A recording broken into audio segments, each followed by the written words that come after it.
여러분 안녕하세요. 반갑습니다. 홍해걸입니다. 홍쇼 시작하겠습니다. 오늘 굉장히 들떠 있습니다. 바로 어제 이 시간인데요. 이미 아시는 분들 계시겠습니다만은 저 비욘디가 아주 고맙게 생각하는 우리 김희진 가수님의 콘서트가 있었고, 여기에 우리 홍쇼를 아껴주시는 많은 팬들이 직접 오셔서 저와 만나고 또 같이 이 박수도 치고 환호하고 사진도 찍고 굉장히 즐거운 자리를 가졌습니다. 그래서 이 자리를 빌어서 지금 게시판도 보니까 이제 어제 콘서트 이야기가 많은 것 같습니다.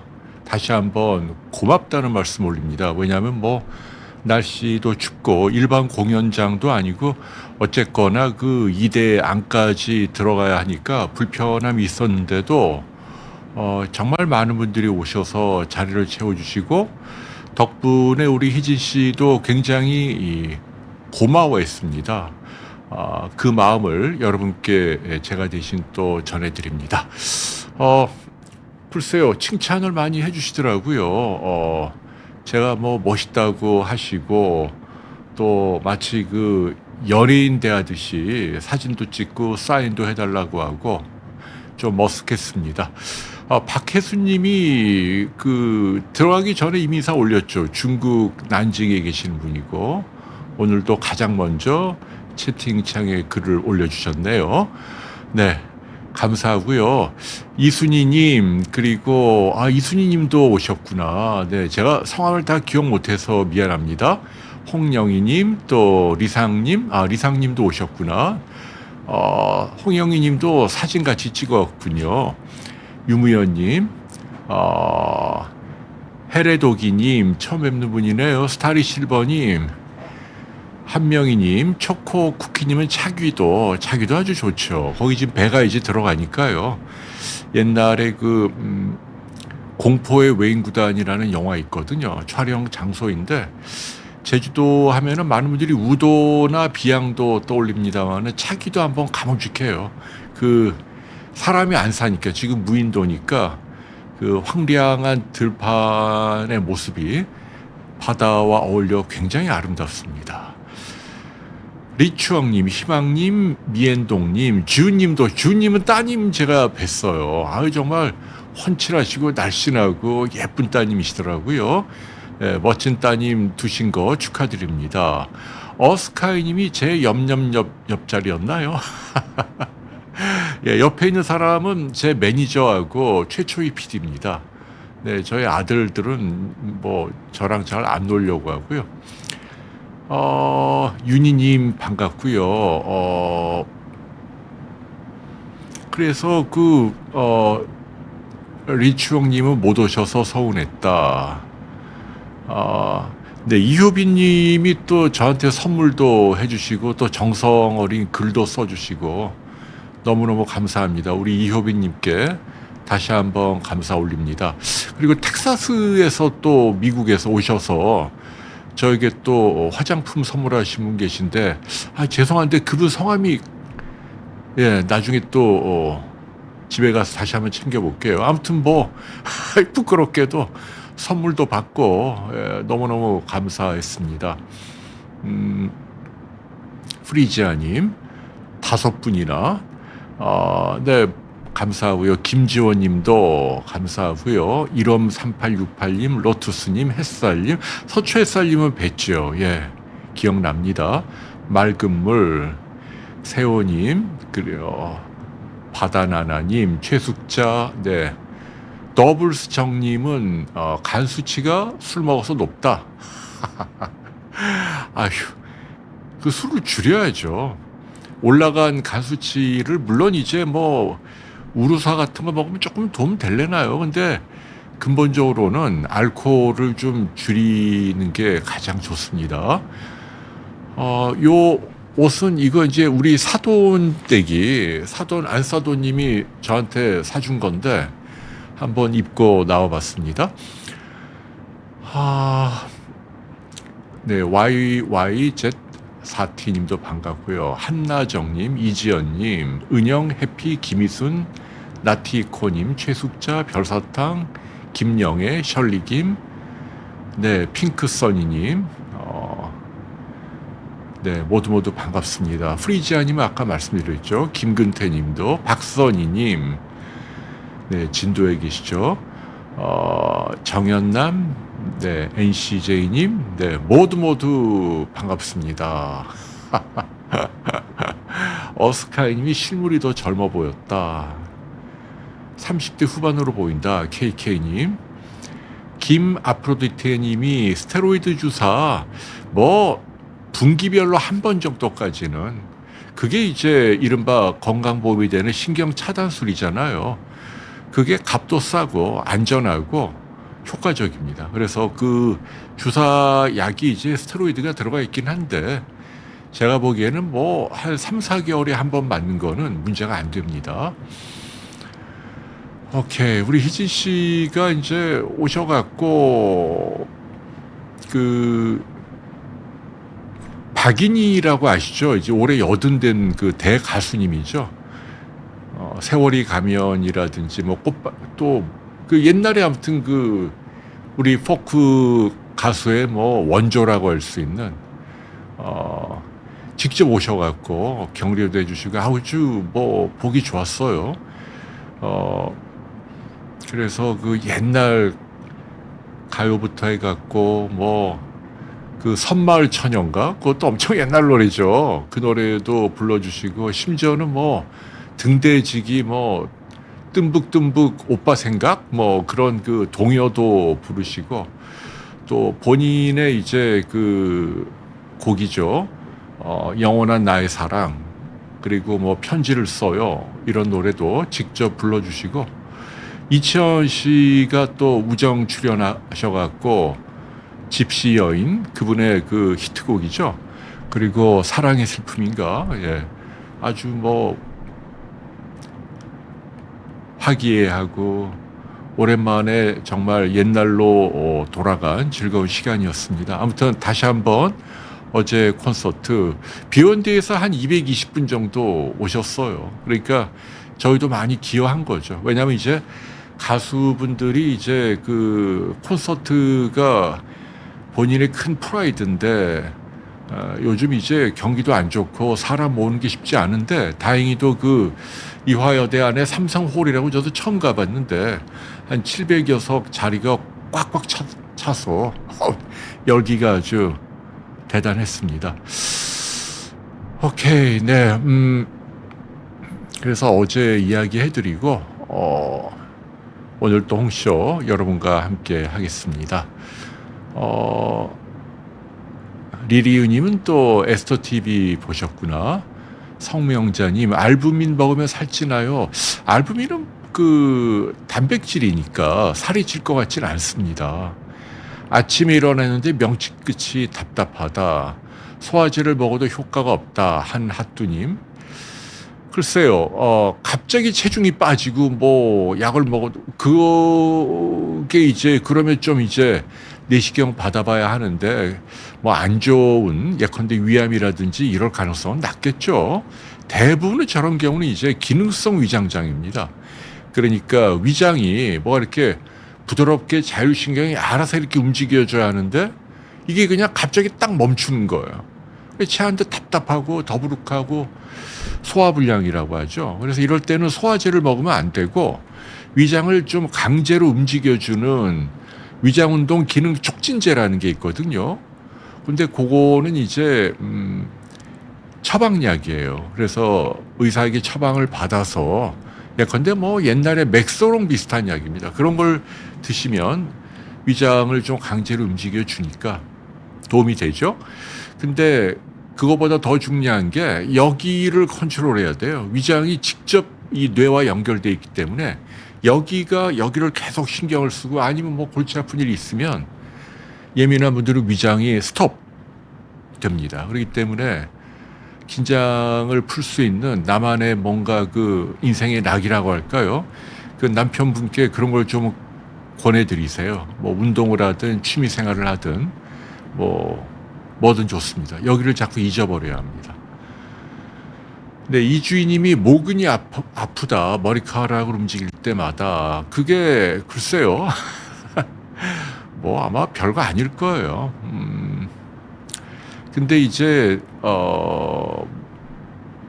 우리가 그 3차 신경통 내지는 이제 이 두피 아래쪽에 감각신경이 예민하면 그럴 때가 있는데, 그거는 드문 확률이니까 대개는 저것도 이제 그 우리가 그 과도한 스트레스에 시달리면 자율신경 실조증이라고 그러잖아요. 그래서 몸 안에 염증도 올라가고 그러면서 어떤 부위가 지나치게 비정상적으로 과민해지는 경향이 있습니다. 그래서 마찬가지로 저는 이주희님도 그런 걸로 해석을 합니다. 좀 시간이 지나면 좋아질 거예요. 그러니까 똑같은 얘기죠. 즐거운 일을 좀 하시고 그래도 긴장이 안 풀리면은 의사를 만나서 항불안제 같은 걸 조금 드시는 것도 도움이 될 것 같습니다. 큰부리새님이 양한복 씨 시신경 마비, 이거는 제가 보기에는 신경과 아니면 안과 둘 중에 하나인데, 안과에서 안과 질환이 아니라고 하면 신경과를 가야 할 것 같아요. 그래서 대학병원의 신경과를 추천합니다.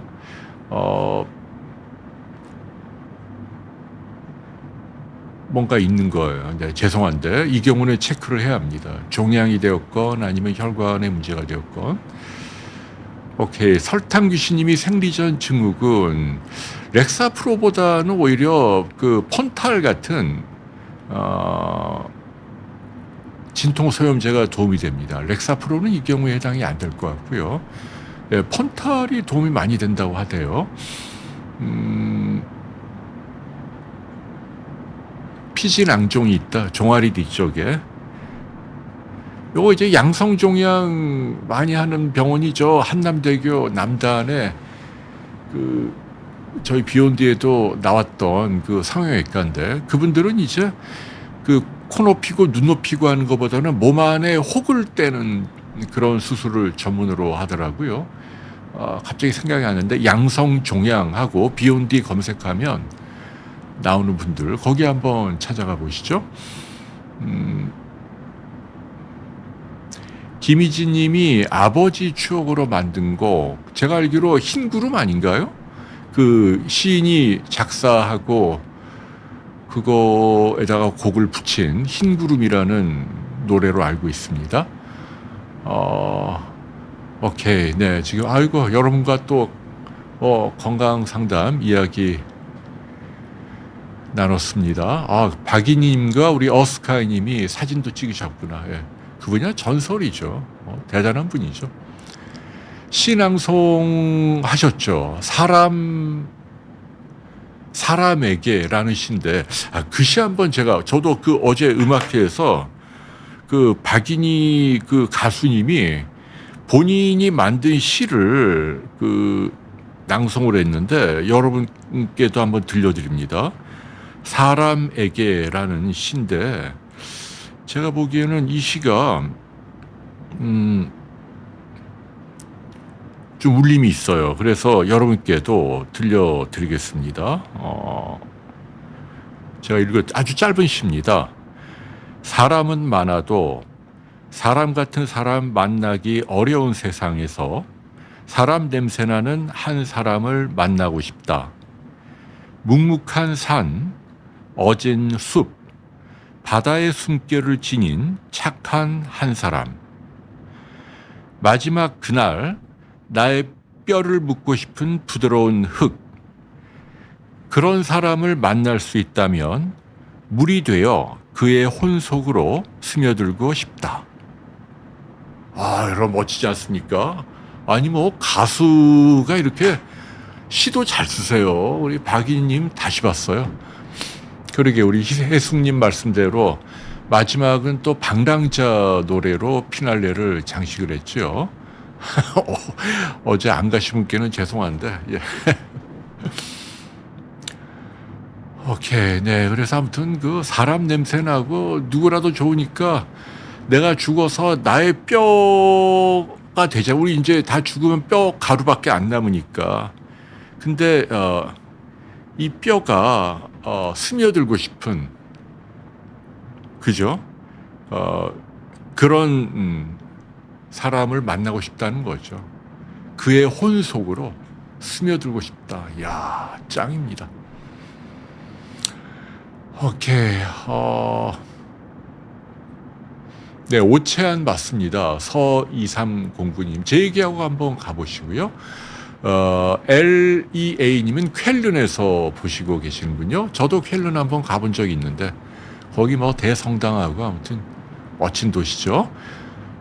쪼꼬레님이 대장 내시경 1cm 용종. 조금 큰데 아무 문제 없어요. 예, 위험하지 않습니다. 지혈 내시경으로 다 할 수 있고요. 절대 걱정하지 마십시오. 한나정님이 시를 칭찬해 주셨네요. 스마루님도 칭찬 감사하고요. 리추형님이 이게 이제 수녀님의 친구분을 생각하며 쓴 시다. 그렇군요. 네, 아카시아 노래 좋죠, 이효빈님. 네, 저도 아카시아 노래, 그것도 이제 최근에 나온 노래인데 뒤에 그 CG하고 어울려서 아름답더라고요. 아무쪼록 좀 안타까워요. 어제도 제가 이제 그 며칠 전에 저희 비욘디 젊은 PD들하고 연말이니까 같이 점심을 하는데 물어봤어요. 당신들은 어떤 가수를 좋아하냐? 우리 비욘디의 그 김희지 씨가 하니까 너희들도 오려면 와라. 티켓 줄게 하는데 애들이 안 오더라고요. 다 뭐 20대, 30대 초반 이러니까. 그러니까 뭐 영락 없이 다 뭐 지드래곤, 뭐 아니면은 뭐 BTS나 뭐 아니면은 뭐 콜드플레이 같은 뭐 외국의 유명한 밴드, 이런 쪽에 그 조예가 깊고, 아무튼 지금 가장 유명한 가수들은 다 그런 분들이고, 희진 씨 같은 그 폭송을 부르는 분들은 이제 명맥이 끊겨가고 있어요. 저는 굉장히 안타깝습니다. 그러니까 그 옛날 그 박인희 씨부터 해갖고 뭐 내려오잖아요. 그 뭐 라나의 로스포, 뭐 사랑해, 뭐 또 누가 있나 많이 있죠. 뭐 송창식, 뭐 윤영주, 김세환, 뭐 김광석도 마찬가지고, 아무튼 뭐 통기타 하나 갖고 노래를 직접 작사 작곡하는, 저희 세대는 그런 그 심플한 노래를 좋아하는데 요즘 젊은이들은 안 그렇더라고요. 그게 좀 안타깝긴 해요. 오케이. 네, 명숙이님도 오셨군요. 세호 2309님은 네, 지금 블랙 프라이데이 하나요? 네. MSM은 이제 관절 제품으로 저는 알고 있고요. 고미자님은 간에 생긴 혈관종, 그 얼굴에 생긴 점이죠. 뭐 다행히도 간에 생기는 혈관종 대부분 양성입니다. 그냥 초음파로 추적 관찰만 하면 될 것 같고요. 네, 지금 이제 윈데초스님 말씀대로 미사리에 이제 카페거리도 다 없어졌어요. 이제 낭만이 통기타 세대는 이제 사라져 가는 것 같아요. 뭐 어쩔 수 없죠. 뭐 그래도 저는 제 취향을 그대로 고집할 겁니다. 하도 저희 직원들이 뭐 난리를 쳐갖고, 소위 말해서 서태지 이후에 유명하다는 그 아이돌이나 뭐 지드래곤 그분들 노래 좀 제가 들어봤는데 저하고는 결이 안 맞더라고요. 네, 송규영님이 정신과 의사 얘기로 약을 먹었는데 잠을 못 잤대 오는 금단 현상이다. 지금 무슨 얘기인가요? 제가 한번 나중에, 제 앞에서 경기를 일으키는 모습에 누가 경기를 일으켰다는 얘기인가요? 네. 10년 이상 먹고 있고, 예, 어떤 병명인지 모릅니다만은 뭐 저희 집사람도 10년 이상 먹고 있고 그런 분들 많아요. 그러면서도 의사도 하고 대학 교수도 하고 변호사도 있고 전문 직종도 얼마든지 잘 수행을 합니다. 심지어는 옛날에 그 망상이나 환각에 시달리는 정신분열병, 요즘은 이제 병명이 바뀌었죠. 조현병으로. 이런 분들도 뭐 얼마든지 정상 생활이 가능하고요. 10년 드시는 거 물론 본인은 걱정합니다만은 의지를 갖고 이겨낼 수 있고 정신과 환자들 가운데는 꽤 흔한 경우입니다. 네, 너무 두려워하지 마십시오.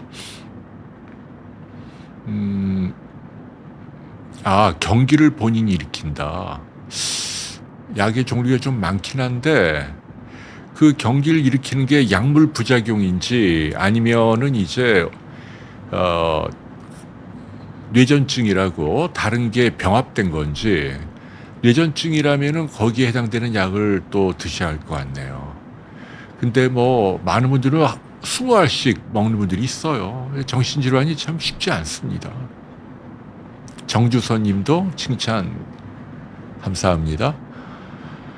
농포증, 초2 어린이, 피부과, 유감스럽게도 이제 지금 얘기한 이런 질병이잖아요, 피부과에. 이런 걸 선뜻 건강보험으로 치료해주는 피부과가 주변에 없다는 얘기예요. 대부분 다 의사들이 뭐 싫어할 겁니다. 원래 이건 이제 환자를 거부하면 의료법 위반인데 그냥 피부로 느껴질 정도로, 그래서 이게 그 대학병원 가는 수밖에 없어요. 근데 이 경우는 굳이 뭐 명의를 찾을 필요 없고요. 제가 보기에는 이제 그 약을 드셔야죠. 항생제도 필요할 것 같고 필요하면 배농도 해야 될 것 같고요. 대학병원 피부과로 가시면 되겠습니다. 오케이. 네. 말총증후군 발저림이 있다. 아휴. 네. 요것도 이제 말초신경장애고 신경과 소관입니다. 신경과의 말초신경 질환을 전문으로 하는 누가 있나? 예를 들면 뭐 서울대병원의 그 김범석인가? 그분 뭐 아무튼 그 서브 스페셜이 다 있잖아요. 글로 가시는 게 가장 도움이 됩니다.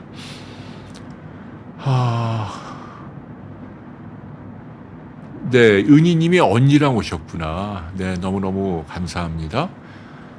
서계숙님도 반갑고요. 김지원님도 산화마그네슘, 네, 괜찮을 것 같은데요. 문제될 거 없습니다. 영양제, 미네랄이니까요. 오케이, 네. 그래서 오늘은 어제 열렸던 김희진 콘서트에 대한 이야기 여러분께 다시 한번 고마운 마음을 전합니다. 네, 위고비 먹으면 살 빠질까요? 빠지죠, 성명수님. 근데 67kg면 그렇게 과도한 비만은 아닌데 너무 약에만 빨리 의존하는 건 저는 정답은 아니라고 생각을 합니다. 대개는 뭐 체질량 지수가 30 이상 좀 많이 찐 분들, 다른 방법 해도 안 좋아질 때 쓰시는 게 좋지 않나 싶어요. 뇌전증도 신경과를 가야 합니다. 송기영님. 정신과가 아니고 희한하게 또 뇌전증은 신경과를 갑니다. 정신과하고 좀 다르죠. 오케이. 자, 이제 그러면 또 오늘 주제는 이제 제가 며칠 전에 만났던 한 영상의학과 의사에게 들은 이야기를 좀 여러분께 하려고 하는데, 그 얘기 전에 이번 주에 또 어떤 일이 있었는지 여러분과 함께 짚어보도록 할까요? 자, 박현추님이 발 안쪽에 물집이 있다. 냉찜질. 정형외과 갈 필요 없을 것 같은데요. 물집인데요, 뭐. 예, 물집은 뭐 일부러 터뜨릴 필요는 없어요, 원칙이. 냉찜질은 잘 하시는 것 같고요. 그 다음에 이제 물집이 너무 커서 불편하면은 소독한 그 바늘로 살짝 찔러서 물만 빼는 것도 방법이에요. 너무 크면. 굳이 저걸로 정형외과 갈 필요는 없는데 왜 물집이 생겼나? 발뼈에 이상이 있다면, 저는 늘 제가 이 자리에서 말씀드립니다만 뼈 관절에 통증이 있거나 할 때 물론 이제 바로 정형외과 가는 것도 좋은데 이 경우에는 아무래도 과도하게 수술이나 시술 쪽으로 권유되는 경향이 확실히 있습니다. 그래서 저라면 오히려 재활의학 쪽으로 한번 먼저 가서 물리치료나 신발이나 자세나 운동이나 이런 걸로 또는 먹는 약이나 이런 걸로 교정이 되는지부터 확인하는 게 좋죠. 대상포진은 2번 맞는 걸로 알고 있는데, 네, 심인숙님 맞으세요. 저도 얼마 전에 집사람하고 독감하고 폐렴 20가 새로 나온 거, 옛날은 뭐 절반밖에 지금은 20가니까 더 많은 균종을 커버하죠. 그리고 코로나까지 맞았고, 나중에 또 집사람하고 그 RSV 바이러스죠. 그것도 맞으려고 합니다. 이게 비싸더라고요. 지금 나온 적으로 뭐 30만 원 가까이 하는데, 다른데 돈을 좀 아끼더라도, 왜냐하면 이제 요즘은 폐렴으로 많이 죽으니까 나이 든 분들이 많고, 저는 폐수술하고 집사람은 또 천식도 있고, 그래서 운 없게 지금 얘기한 그런 바이러스, 물론 이제 뭐 RSV 같은 경우 뭐 전체 폐렴에 제가 보기엔 5%밖에 안 될 거예요. 많아봐요. 근데 5%라도 백신 맞은 사람은 확실히 도움 받으니까. 아이고, 아무튼 더 싸졌으면 좋겠어요. 너무 비싼 게 문제예요. 당화혈색소 8.3은 높지요. 예, 이거는 빨리 개입이 필요합니다.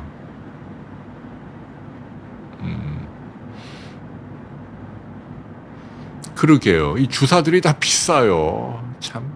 아니, 근데 이제 제가 드리고 싶은 얘기는 뭐냐면, 다른 건 몰라도 폐렴하고 대상포진 이 2가지는, 뭐 RSV까지는 안 가더라도, 제가 보기에는 60세 이상 분들에게는 거의 필수입니다. 그래서 이거는 사실은 국가가 무료로 해주는 게 옳아요. 선진국은 많이들 그렇게 합니다. 그러니까 우리나라는 그런 부분에서 아직 좀 후진국이에요. 왜냐하면 이런 대상포진, 또 폐렴, 이런 것들이 이제 옛날 좀 후진 백신은 나이 많은 분들에게 간혹 뭐 보건소에 따라 다르긴 합니다만은 무료 접종이 되는데, 지금 말씀드린 뭐 싱글릭스라든지 뭐 프리베나 20 이런 것들은 자비 부담하면은 몇십만 원 드니까.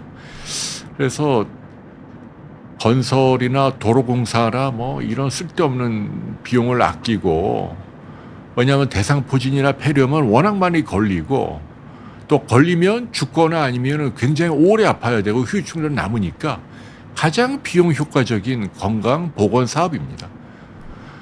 박선희님, 네, 디즈니시에서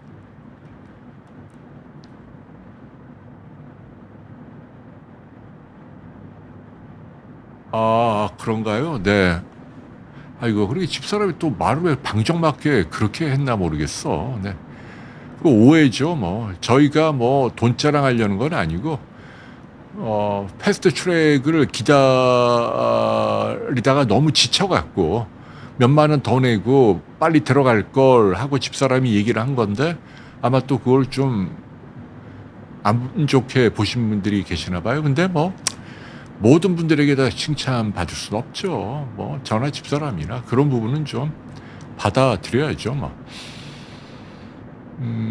네, 죄송한데 저는 그 독감도 GSK 거, 폐렴 화이자 거 이렇게 맞았습니다. 윤희님이 대신 한 달에 1,700불을 낸다. 어휴, 많이 내시네. 그러니까 김혜신님이, 그래서 제가 이런 경우에는 국가가 해야 된다는 얘기예요. 다른 건 몰라도.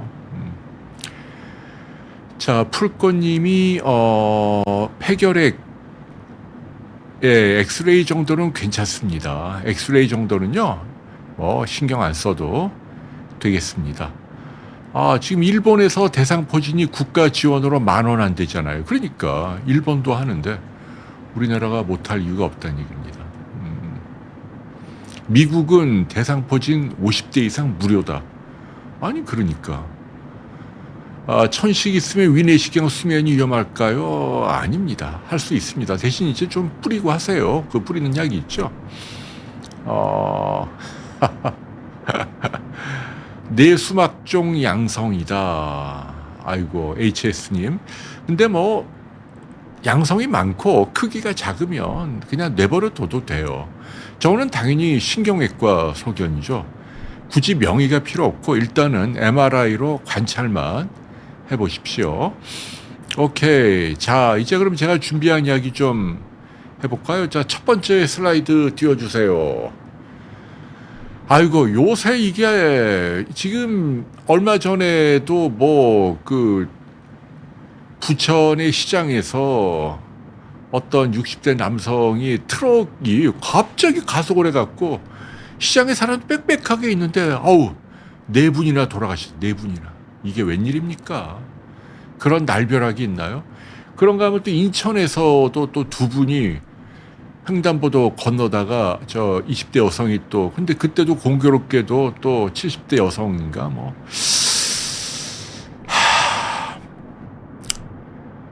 이런 뉴스가 많아요. 그래서 이제 그렇다고 이제 어르신들 운전을 못하게 해야 한다. 이건 좀 너무 과격하죠. 다만 제가 두 가지를 말씀드리고 싶은 게 나이가 들면 확실히 반사신경이 떨어집니다. 운전은 가능하면 안 하는 게 좋고 할 때는 정말 조심해야 되고 제가 가장 위험하다고 생각된 게 뭐냐 그 왜 주차장에 이게 이렇게 차단기 올라가고 내려가잖아요. 그때 이제 주차 티켓을 넣어야 되죠. 창문 내리고. 근데 이게 조정을 잘못하면 이게 좀 차하고 티켓 넣는 그 구멍까지 머니까 뭐 낑낑대고 넣어야 되잖아요. 이러다가 시동은 걸려있고 브레이크가 떨어진 상태에서 차가 쑥 나가면 당황해서 악셀을 밟으면 그냥 확 나갑니다. 그런 경우 굉장히 흔해요. 그래서 우리 어르신들 그 주차장에서 나오고 들어갈 때 항상 발은 이 브레이크를 꼭 밟고 있어야 돼요. 큰일 납니다. 항상 뭔가 다른 일을 할 때 브레이크. 그리고 뭐 늘 드리는 얘기입니다만은 이 운전의 기본이죠. 운전하다 뭐 급박한 일이 생기면 핸들을 꺾는 것보다 브레이크를 밟는 게 좋아요. 일단은 그래야지 백을 다치지 않고 한 10 정도로 줄인다. 이 핸들을 꺾는 게 훨씬 더 위험합니다. 그리고 보행자분들께도 말씀드리고 싶어요. 지금은 어쩔 수가 없어요. 뭐냐면 저도 운전을 하거나 자전거를 타다 보면 어떤 분들을 보냐면 너무 부주의한 분들이 많아요. 그러니까 자동차나 자전거가 나를 알아서 피해 가겠지. 심지어는 이렇게 이쪽이 이제 차나 자전거가 오는데 여기를 한번 쳐다보지도 않아요. 핸드폰 보고 쑥. 그런 분들을 제가 하루에 한두 번 꼭 본다니까요. 황당합니다, 진짜. 굉장히 위험한 겁니다. 길을 건널 때는 반드시 전후좌우 이렇게 살피고 왜냐하면 별 사람이 다 있잖아요. 별 사람이. 그리고 아무리 파란불이고 횡단보도를 하더라도 갑자기 뭐 급가속해서 오는 차는 없는지 한 번 더 보고 그리고 가야 합니다. 어쩔 수 없어요. 지금 시대는 이런 사고가 워낙 많이 나니까 서로 조심하는 수밖에 없다. 운전자는 운전자대로 보행자는 보행자대로 이 스마트폰 보면서 이렇게 이거 안 되고 항상 조그만 길이라도 건널 때는 좌우로 몇 번이고 살피고 큰 차 옆에 이렇게 가까이 가면 안 되고 나갈 때 이렇게 잘 보고 나가죠. 쑥 나가면 시야에 가려져 있던 데서 튀어나와서 부딪힌다니. 어쩔 수 없어요.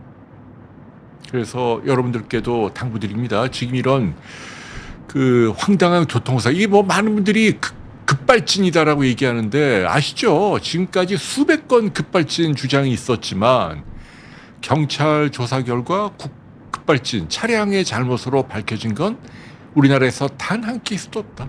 결국 본인이 이게 페달 오조작이에요. 그래요. 네. 박선희 님도 그랬구나. 네. 그렇게 진짜 조심해야 돼요. 예. 조심하시죠. 다 같이. 달사랑님이 하지정맥으로 시술. 글쎄요. 예. 지금 안타깝지만 그 하지정맥류는 보험이 안 되고 실손으로 하니까 이거 뭐 의사가 한 1,000만 원 이상 벌거든요. 그러니까 과잉 권유하는 경우가 솔직히 많습니다.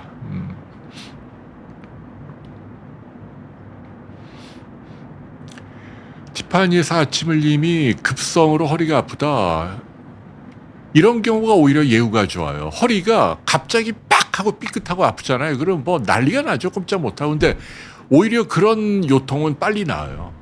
농담 아니고 한 1, 2주 만에 확 저절로 좋아진다. 먹는 약만 열심히 드세요. 진짜입니다. 대개는 이제 왜냐하면 그건 급성 염좌 뭐 이렇게 근육이 갑자기 뭉치거나 살짝 찢어지거나 뭐 이런 거니까 별 탈이 없어요. 오히려 뭐 지긋하게 계속 이렇게 조금씩 계속 아파오는 뭐 이런 게 아주 골치 아프죠. 협착증이라든지 뭐 전이증이라든지 뭐.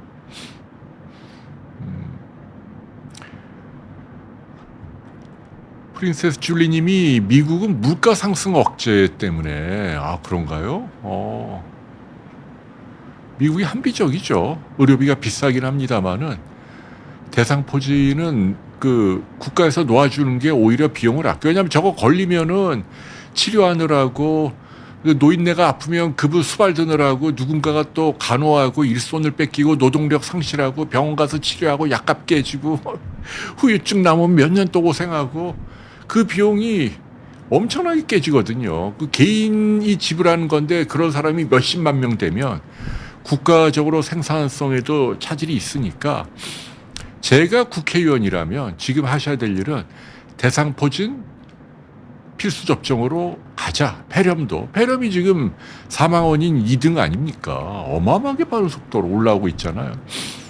어르신들도 많은데 그런 거 하면은 인기도 없고 또 나라를 위해서 바람직하고 합리적인 제도인데 그 아이디어를 왜 안 하는지 모르겠어요. 지금 혹시 뭐 아는 분 국회의원 계시면 얘기를 좀 해주세요.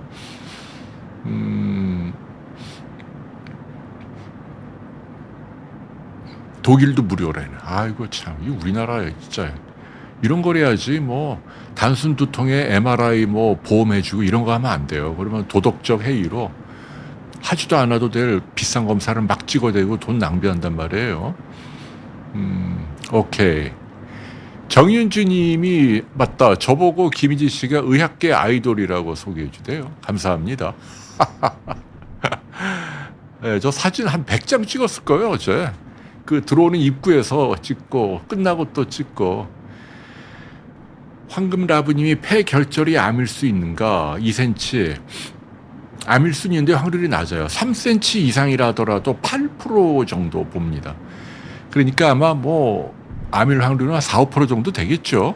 근데 저게 이렇게 하얀 결절이면 크기가 작아도 대신 확률이 낮아도 좀 신경 써서 모니터는 해야 합니다. 하얀 게 아니고 뿌연 거. 우리가 그걸 이제 간유리음형이라고 그러잖아요. 제가 알았던 거. 이거는 100% 암이지만 대신 이게 암세포가 아주 얌전한 암이거든요. 그래서 2cm면은 크게 걱정하지 않고 관찰만 하고 지내도 되겠습니다. 네. 아유, 효빈님이 왜 늙어 보여요. 네. 자, 다음 슬라이드 보여주실까요? 요것도 우리 세태가 좀 씁쓸해서 제가 하나 올려봤어요. 결혼도 우리 부자끼리. 그래갖고 송파 헬리오시티 서초 원베일리에서 무슨 일이 있나.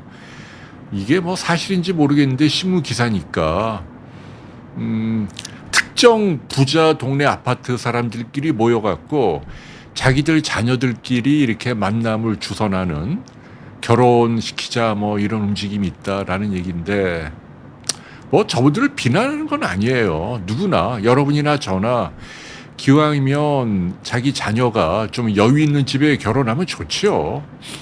그거를 뭐 하면 안 된다 이렇게 말하면 안 될 것 같고 다만 저런 현상이 저렇게 신문기사로 나올 정도로 가속화된다면 우리 사회를 위해서 좋은 일은 아닌 것 같다. 뭐 홍역을 당신도 뭐 좋은 집안의 딸을 뭐 근데 저는 이 자리에서 말씀드립니다마는 그 뭐 저런 식으로 뭐 돈을 보고 한 건 단 1도 없어요. 진짜 단 1도. 그냥 원래부터 그 아이가 예뻤고 현명하고 그리고 사돈이 저랑 대학 동기인데 피부과 의사긴 합니다만은 뭐 그렇게 막 돈을 많이 버는 상업적인 의사가 아니고 아주 검소하게 의사를 하는 좋은 친구입니다. 아니 그래서 이제 저 소식을 보면서 씁쓸한 건 뭐냐면 한국 사회가 지금 가장 큰 갈등이 부자와 빈자 간의 갈등이잖아요. 그래도 옛날에는 빈자라더라도 자기만 열심히 하면, 예를 들면 저 같은 경우도 제가 이 자리에서 늘 말씀드립니다마는 제가 8호학번 서울의대인데 저기 경상도 거창, 심지어는 봉화 이런 데서 서울의대에 척척 들어왔어요. 그냥 깡 시골에서. 거창에서 온 애는 내과 의사인데 서울에 와서 처음 신호등을 봤다니까요. 믿어지지 않을 정도로 시골에서. 그 당시에 그냥 독학으로 수학 정석, 뭐 성문 종합 영어 이런 거 해갖고, 그래갖고 지금 다 나름 성공해서 잘 살고 있고. 그러니까 저희 세대까지만 해도 적어도 기회가 주어졌고 부의 대물림이 지금처럼 강고하지는 않았단 얘기예요.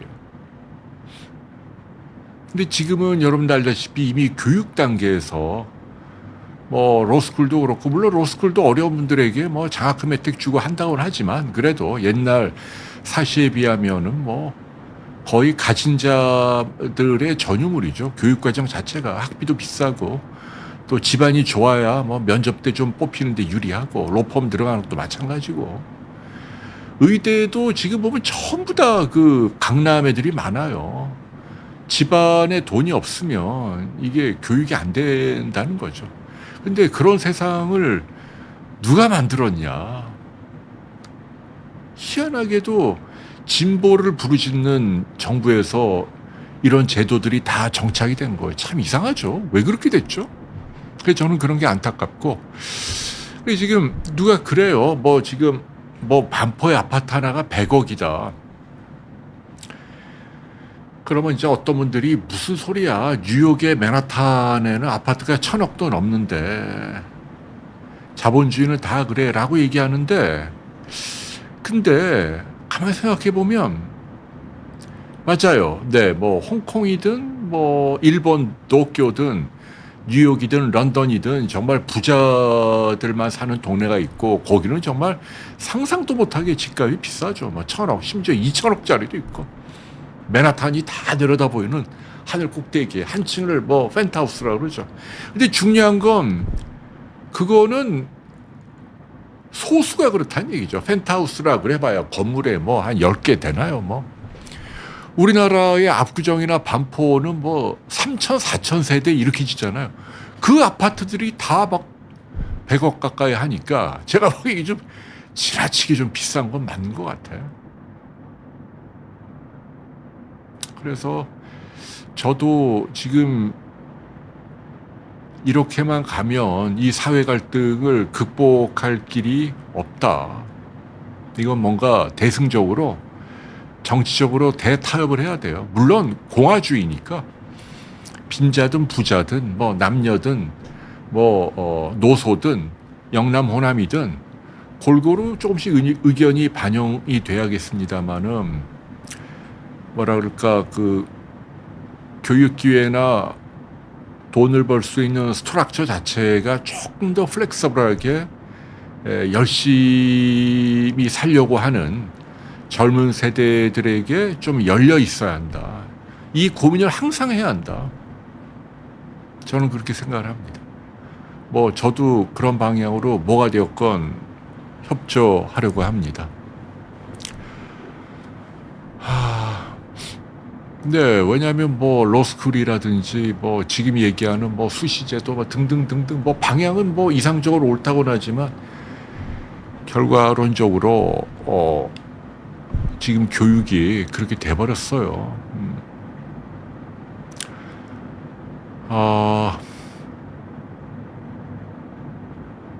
학원 없이 힘들어요. 네.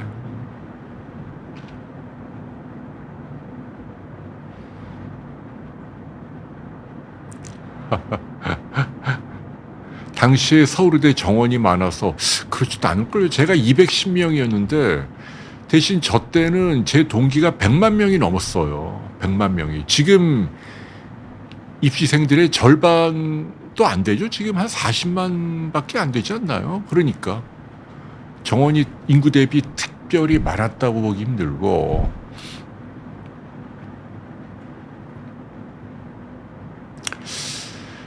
그래서 뭐 같은 클래스를 따지는 것 자체는 나쁜 건 아닌데 너무 노골적으로 그건 좀 그런 것 같아. 저는 옛날에 그 정몽준 씨가 그 얘기하는 게 마음에 들어요. 뭐냐면 이제 그 정기선 씨인가 지금 이제 후계자가 뭐 물려받았죠. 며느리를 봤는데 대한민국의 건강한 여성이랑 만나서 결혼했습니다. 이렇게 얘기할 때 참 듣기 좋더라고요. 기자들이 물어봤어요. 어떤 여자냐? 그랬더니 대한민국의 또래 건강한 여성 만나서. 한화의 그 누굽니까? 지금 그 장남. 그 양반도 뭐 이렇게 대단한 집안은 아니죠. 그 같은 회사 동기라면서요. 회사 동기의 여성과 결혼을 해서 살고 있고, 그런 모습들이 보기 좋잖아요. 뭐 좀 그렇고 좀 그래야지. 그죠? 재벌은 재벌끼리만 가고, 심지어는 아파트끼리 그렇게 뭉치는 게 뭐, 아이고. 자, 다음 슬라이드 볼까요? 야, 요거 중요한, 요것도 이제 기사에 나온, 여러분들이 한번 알아보면 도움이 될 만한 카이스트죠. 우울증을 봤더니 이게 단순히 이 뇌의 문제가 아니고 인체 면역도 균형이 무너져 있더라. 이게 이제 밝혀져서 이제 국제학계에 보고했다라는 얘기입니다. 그래서 이게 제가 무슨 얘기를 드리려면, 이제 실제로 우울증을 심하게 앓는 분들의 피검사나 뭐 면역 계통의 검사나 뭐 대장 안에 뭐 균들의 뭐 등등 여러 가지 그 프로바이오틱스 등등 검사를 하겠죠. 하면은 정상인들의 파라메타와 완전히 다른 분포로 상당히 예민하고 과민하고 좀 익스트림한 쪽으로 여러 지표들이 가 있다. 염증이 올라가 있고.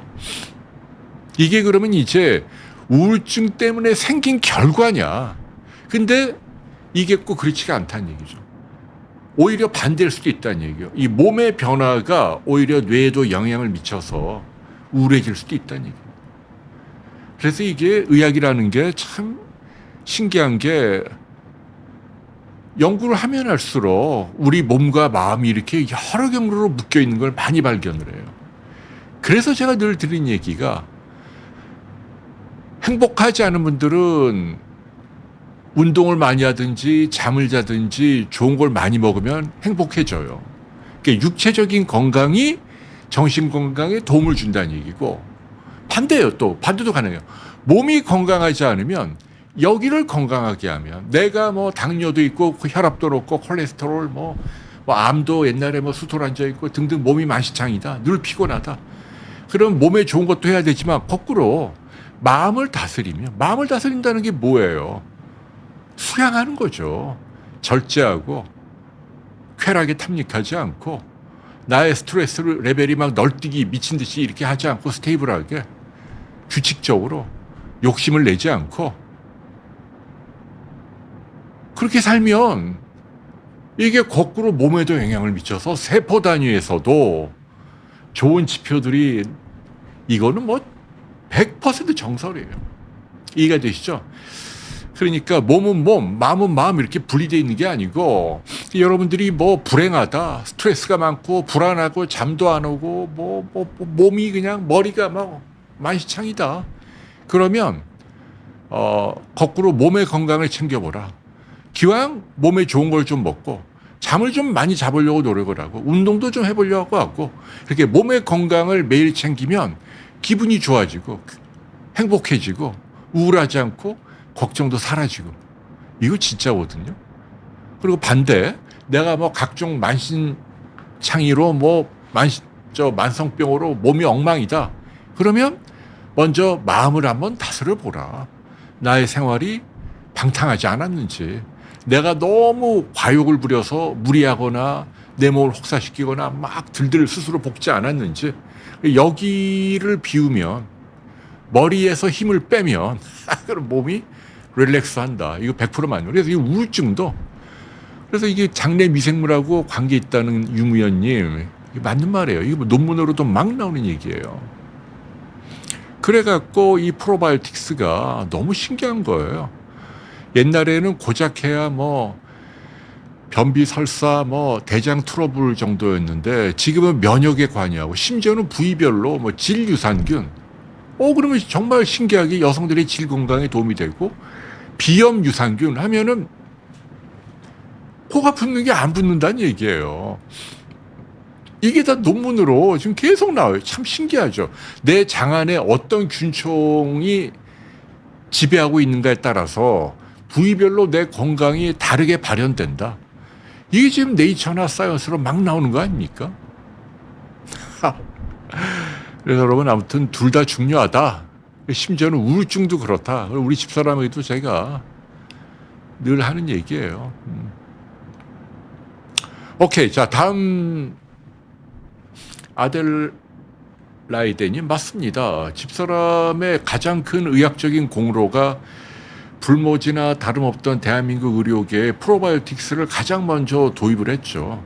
물론 상업적으로 도입을 했지만 이거를 이제 대중들에게 알리고 이게 오늘날 이렇게 확산되고 여기서 많은 논문들이 나오고 사실로 증명이 되고 그거는 어쨌거나 여에스터라는 사람의 공이라고 생각을 합니다. 자, 이건 좋은 소식이네요. 뉴욕에 미셸린이라면 여러분 알다시피 뭐 세계 최고 레스토랑. 근데 72개 가운데 12개나 한식당이다. 와, 이거 정말 우리나라 대단해요.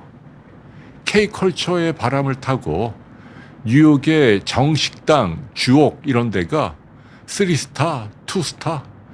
근데 저는 아직까지 한 번도 안 가봤네요. 뉴욕에 그렇게 많이 갔는데 한 20-30번 간 것 같아요. 뉴욕에. 근데 아직 저기를 못 가봤네. 사람마다 달라요. 저는 참 먹는 데 관심이 없어요. 어떤 분들은 뭐 맛있는 거 먹으려고 뭐 차를 타고 몇 시간을 가고 줄 서서 몇 시간을 기다리고 뭐 저는 그런 거 안 합니다. 먹는 거는 대충 먹고 그런데 요즘 제가 이제 제 인생관을 좀 바꿔보려고 해요. 왜냐하면 뭐 저도 살 날이 얼마 안 남았는데 남들처럼 좀 맛있는 것도 좀 먹어보고 그런 기쁨도 인간이 살면서 느끼는 중요한 행복인 것 같고요. 여러분들과 이제 맛집도 좀 서로 쉐어할 수 있는 그런 방송이 되도록 하겠습니다. 최근에 우리 직원들하고 간 데가 어디죠? 스시조였지? 삼성동의 스시조라고 하는 일식집에 갔습니다. 스시유구나, 스시유. 스시유라는데, 좋더라고요.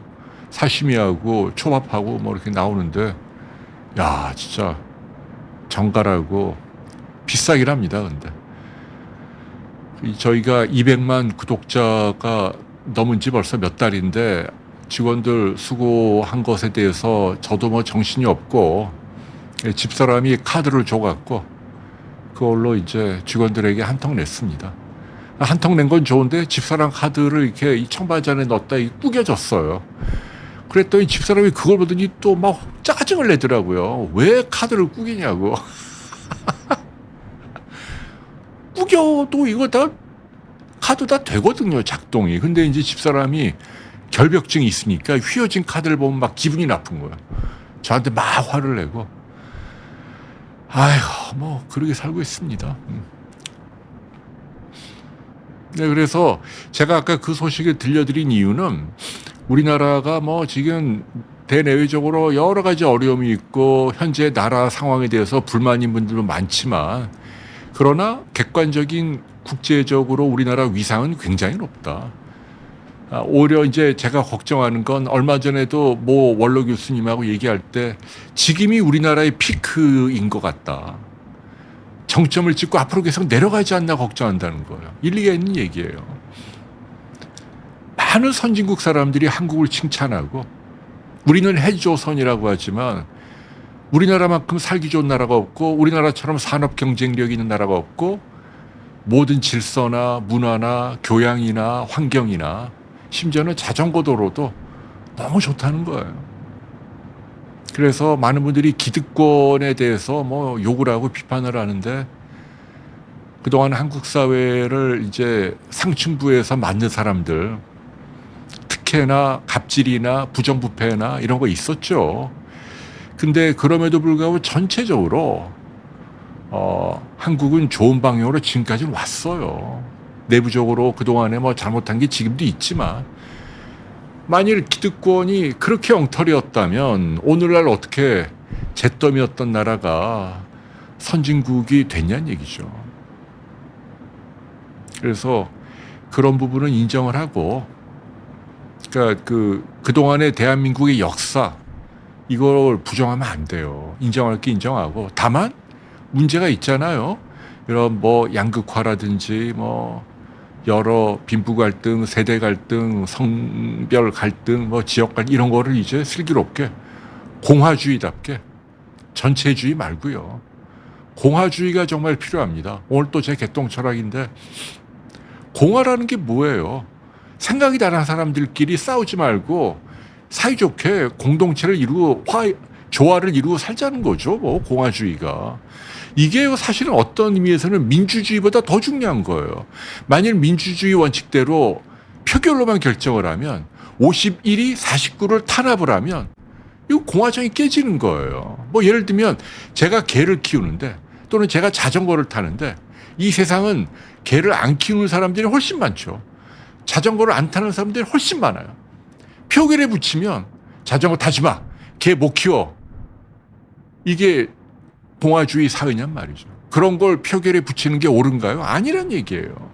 인간의 기본권이고 개나 자전거는 그 사람의 행복에 아주 중요하기 때문에 개를 안 키우거나 자전거를 안 타는 분들께 폐를 끼치는 건 분명하죠. 당연하죠. 자전거 타면 뭐 차 운전하는 분이나 걸어가는 분들께도 폐가 되고 개 안 키우는 분들께도 짖고 오줌 누고 이 좀 폐를 주는 건 분명히 맞는 말이지만 그거를 못 키우게 강제로 막지 않는 이유는 내가 누리는 피해도 있지만 소수긴 하나 저 사람이 누리는 행복이 워낙 크니까 그래 공화주의적인 정신에서 내가 그 인정해 줄게 이거 아닙니까?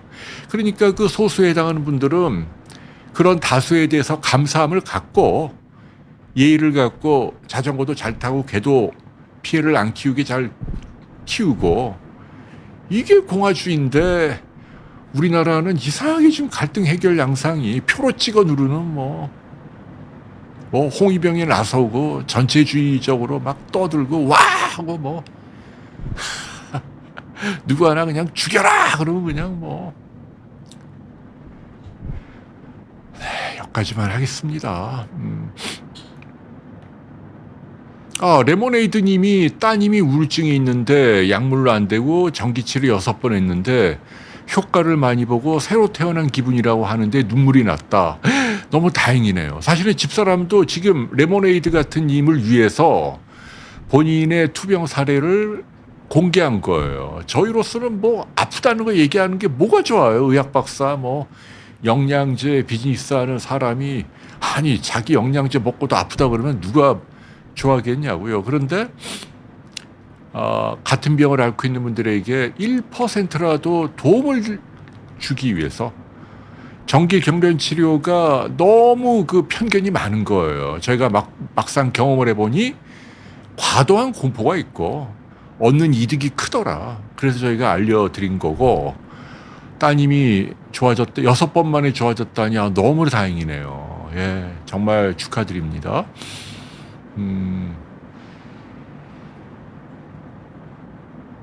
조은옥님이 퇴행성 관절염 2기 연골주사는 맞으면 도움은 돼요. 근데 이게 효과가 이렇게 드라마틱하지 않아요.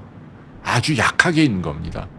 맞지 말아야 하느냐는 아니고 맞는 건 도움은 되는데 약하다. 그럼 어떻게 해야 되냐? 어느 부위인지 모르겠습니다만 좋은 자세와 그 아픈 관절 주변에 근육을 튼튼하게 만들어주는 운동을 적극적으로 해야 좋아져요. 이게 아주 중요해요. 그래서 아픈 부위별로 좋은 자세 그리고 도움되는 운동을 매일 하세요. 그러면 연골 주사보다도 훨씬 효과가 있고 효과 자체로만 보면 스테로이드 주사가 더 강력합니다. 그거는 많이 아플 때 한 3, 4개월에 한 번 정도 하시면 될 것 같습니다. 네, 아델라이드니 집사람도 도움을 받았죠. 왜냐하면 뭐 이런 얘기 또 해서 그런데 매일 죽고 싶다 그랬거든요. 지금은 그러진 않고 약도 잘 먹고 밥도 잘 먹고 아유 그래도 그것만 해도 어디예요. 그래요. 자, 또 다음 슬라이드 보여주세요. 그래서 우리나라에 대해서 긍지를 갖자 그 얘기고요. 아, 요건 뭐냐? 아, 요건 또 뭡니까? 요것도 제가 이게 세상에 거꾸로 옛날에는 선생님들이 과도하게 교권을 행사해서 뭐 촌지 뭐 드리거나 아니면 폭력을 행사하고 아이들의 인권은 저리 가라고 제가 학생 때만 해도 그랬거든요. 너가 아버지 뭐 하시노? 뭐 이거 영화 알잖아요. 지금은 거꾸로인가 봐요. 초등학교에서 특히 학부모들 심지어는 요만한 애들도 막 대든대요. 선생님들한테 사진 찍고 고발한다 그러고 말려 죽인다 폭언을 하고. 그래서 지금 10년 차 미만의 젊은 교원들이 다 물러나고 있다. 아, 이게 웬일입니까? 아, 왜 그래요? 우리나라 왜 이렇게 야수 같죠? 아이, 그래도 선생님인데 자기 자식만 귀한가요? 그게 애들을 망치는 거죠. 그래서 저는 저런 뉴스를 볼 때마다 우리 사회가 정말 병들어 가고 있구나. 자기 권리의식에만 투철한 그런 엇나간 사람들을 보면서 아, 그게 오히려 자기 자식을 망치고 있는데 하는 안타까움이 있습니다. 그래서 우리 홍쇼를 보는 여러분들만이라도 상호 존중을 하고 선생님은 그래도 우리 전통적인 예가 있잖아요. 군사부 일체. 선생님에 대한 존경심을 자녀가 갖도록 해야 합니다. 선생님도 뭐 불완전하니까 인간이니까 약점도 있겠지만 그래도 아이들에게 좋은 얘기를 해야 돼요. 너희 선생님 뭐 하더노? 뭐 이렇게 뭐 이런 식으로 가면 애한테 안 좋은 거예요. 애한테. 그래서 야, 이런 말도 안 되는 일이 있나 하는 그 개탄이 들면서 그래서 제가 여러분들께 요 뉴스를 하나 공유를 하는 거예요. 여러분도 그렇게 생각하지 않습니까? 네. 오케이. 예, 아이고, 오늘 뭐 제가 만물 박사네. 온갖 얘기. 또 다음 뉴스 볼까요? 뭘 또 준비했지, 제가? 김상욱이라는 분 방송에 많이 나오고, 경희대 물리학과, 우리 물리학을 또 쉽고 재미있게 설명해주는 셀럽이죠. 인플루언서인데, 이분이 하마터면 큰일 날 뻔했다는 거죠. 그냥 이유 없이 피곤했대요. 저분 책에 나오죠. 보세요. 책을 읽고 있는데 속이 거북하고 통증이 오더라. 그래갖고 왜 그런가 하고 이제 한 달 뒤로 병원을 예약을 했는데 점점 더 심해져서 갔더니 큰일 났다. 바로 입원하라 그래갖고 스텐트를 박는 시술을 통해서 살았다. 근데 저거 정말 하찮은 순간 죽어요. 제가 여러분께 의학 상식 하나 알려드릴게요. 모든 질병 가운데 가장 응급질환이 뭐냐? 여러분, 그게 바로 심근경색이에요. 이 심장. 이거는 정말 분초를 다룹니다. 분초. 뇌졸중은 몇 시간 정도, 뭐 한 2시간, 3시간, 시간을 다투는 거고요. 그러니까 요거는 뭐 한 몇 분 늦게 갔다고 뭐 결과가 크게 달라지고 뭐 한두 시간 늦었다고 뭐 이건 아니에요. 근데 요거는 심장은 뭐 1분? 1분만 해도 그냥 아슬아슬. 2분? 진짜 뇌사 직전. 뭐 이렇단 말이에요. 분초를 다투는 거. 그렇기 때문에 어떤 경우든지 간에 지금 얘기한 딱 그대로 많은 분들이 뭐 협심증 하면은 운동할 때 계단 오를 때 뻐근하게 아프고 이것만 있는 게 아니에요. 그냥 책을 읽을 때도, 운동 안 할 때도 와요. 특히 당뇨 있는 분들은 더 그래요. 그리고 이게 소화가 안 된 것 같은 느낌으로 오기도 해요. 나이 드신 어르신, 왜 답답하지? 뭐 묘하게 기분 나쁘게 그냥 터부룩하고 뭐 이런 거. 그러면서 좀 식은땀이 스물스물 나고 이런 거. 그러다가 좀 좋아지거든요. 그럼 내가 컨디션이 나쁜가 보다 하고 그냥 지나잖아요. 사실은 이 안에 심장은 계속 뛰어야 하는데 심장 안에 관상동맥이 경련을 일으키거나 막혀 있는 거예요. 요게 다행히 풀려서 그런데 안 풀리면 죽는 거예요. 이거 해야죠. 이거 해줄 사람 없으면.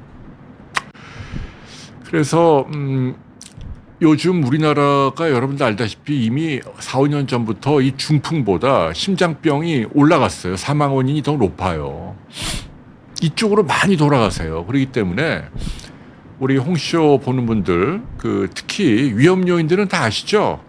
콜레스테롤, 혈당, 혈압, 담배, 뭐 이 네 가지예요. 여기다 이제 좀 마이너한 걸로 이제 복부 비만도 있고 뭐 있겠지만 가장 중요한 건 담배는 요새 잘 안 피우니까 세 가지죠. 뭐 정돈해드리면 당뇨, 고혈압, 고지혈증, 요 세 가지가 있는 분들은 진짜 가슴 쪽에 나타나는 통증, 요 통증이 이제 뭐 불에 탄다, 이렇게 뭐 칼로 찌른다, 송곳으로 이렇게 날카로운 통증이 아니에요. 약간 널하다고, 영어로는 샤프하지 않고 뭐 이렇게 묵직한 통증 있잖아요. 뭐 이렇게 뭐 쥐어 짜는 듯하고 뭐가 누르는 것도, 이런 통증이죠. 예, 이런 거는 무조건 119로 그냥 병원에 가야 돼요. 초응급이다. 여러분들 꼭 기억하시기 바랍니다. 심근경색은 건강진단으로 일반적인 심전도로는 몰라요. 그게 문제예요. 그래서 가능하면 이제 운동부하 검사라든지 이런 거 해봐야 되고 좀 더 정밀한 심초음파 뭐 이런 거 해야 합니다. 그래서 어떤 분들은 뭐 CT를 찍기도 하는데 뭐 거기까지는 아니지만 조금 더 높은 수준의 심장을 살피는 검사를 할 필요가 있다라는 얘기예요. 스위트 허니님, 어제 만났군요.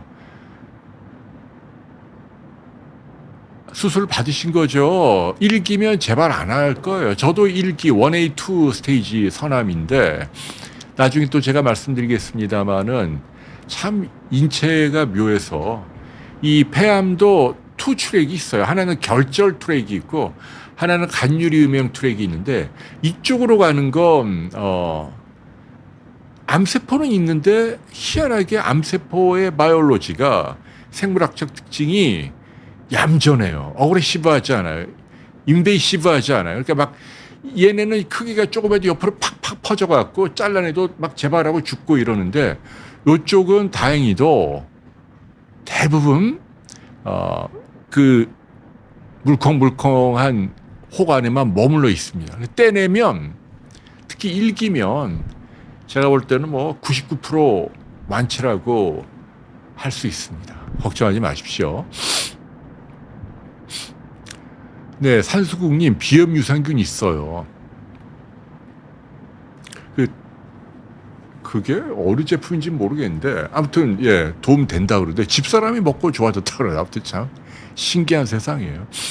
요즘은 뭐 이 브레인의 인지 기능을 향상하는 그런 그 유산균 정도 특허받고 임상시험 거쳐서 또 나온다 그러니까 참 대단한 세상입니다.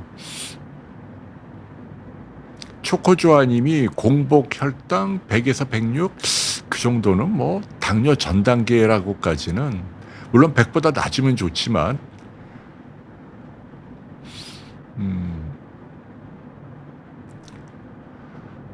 오케이, 그래요.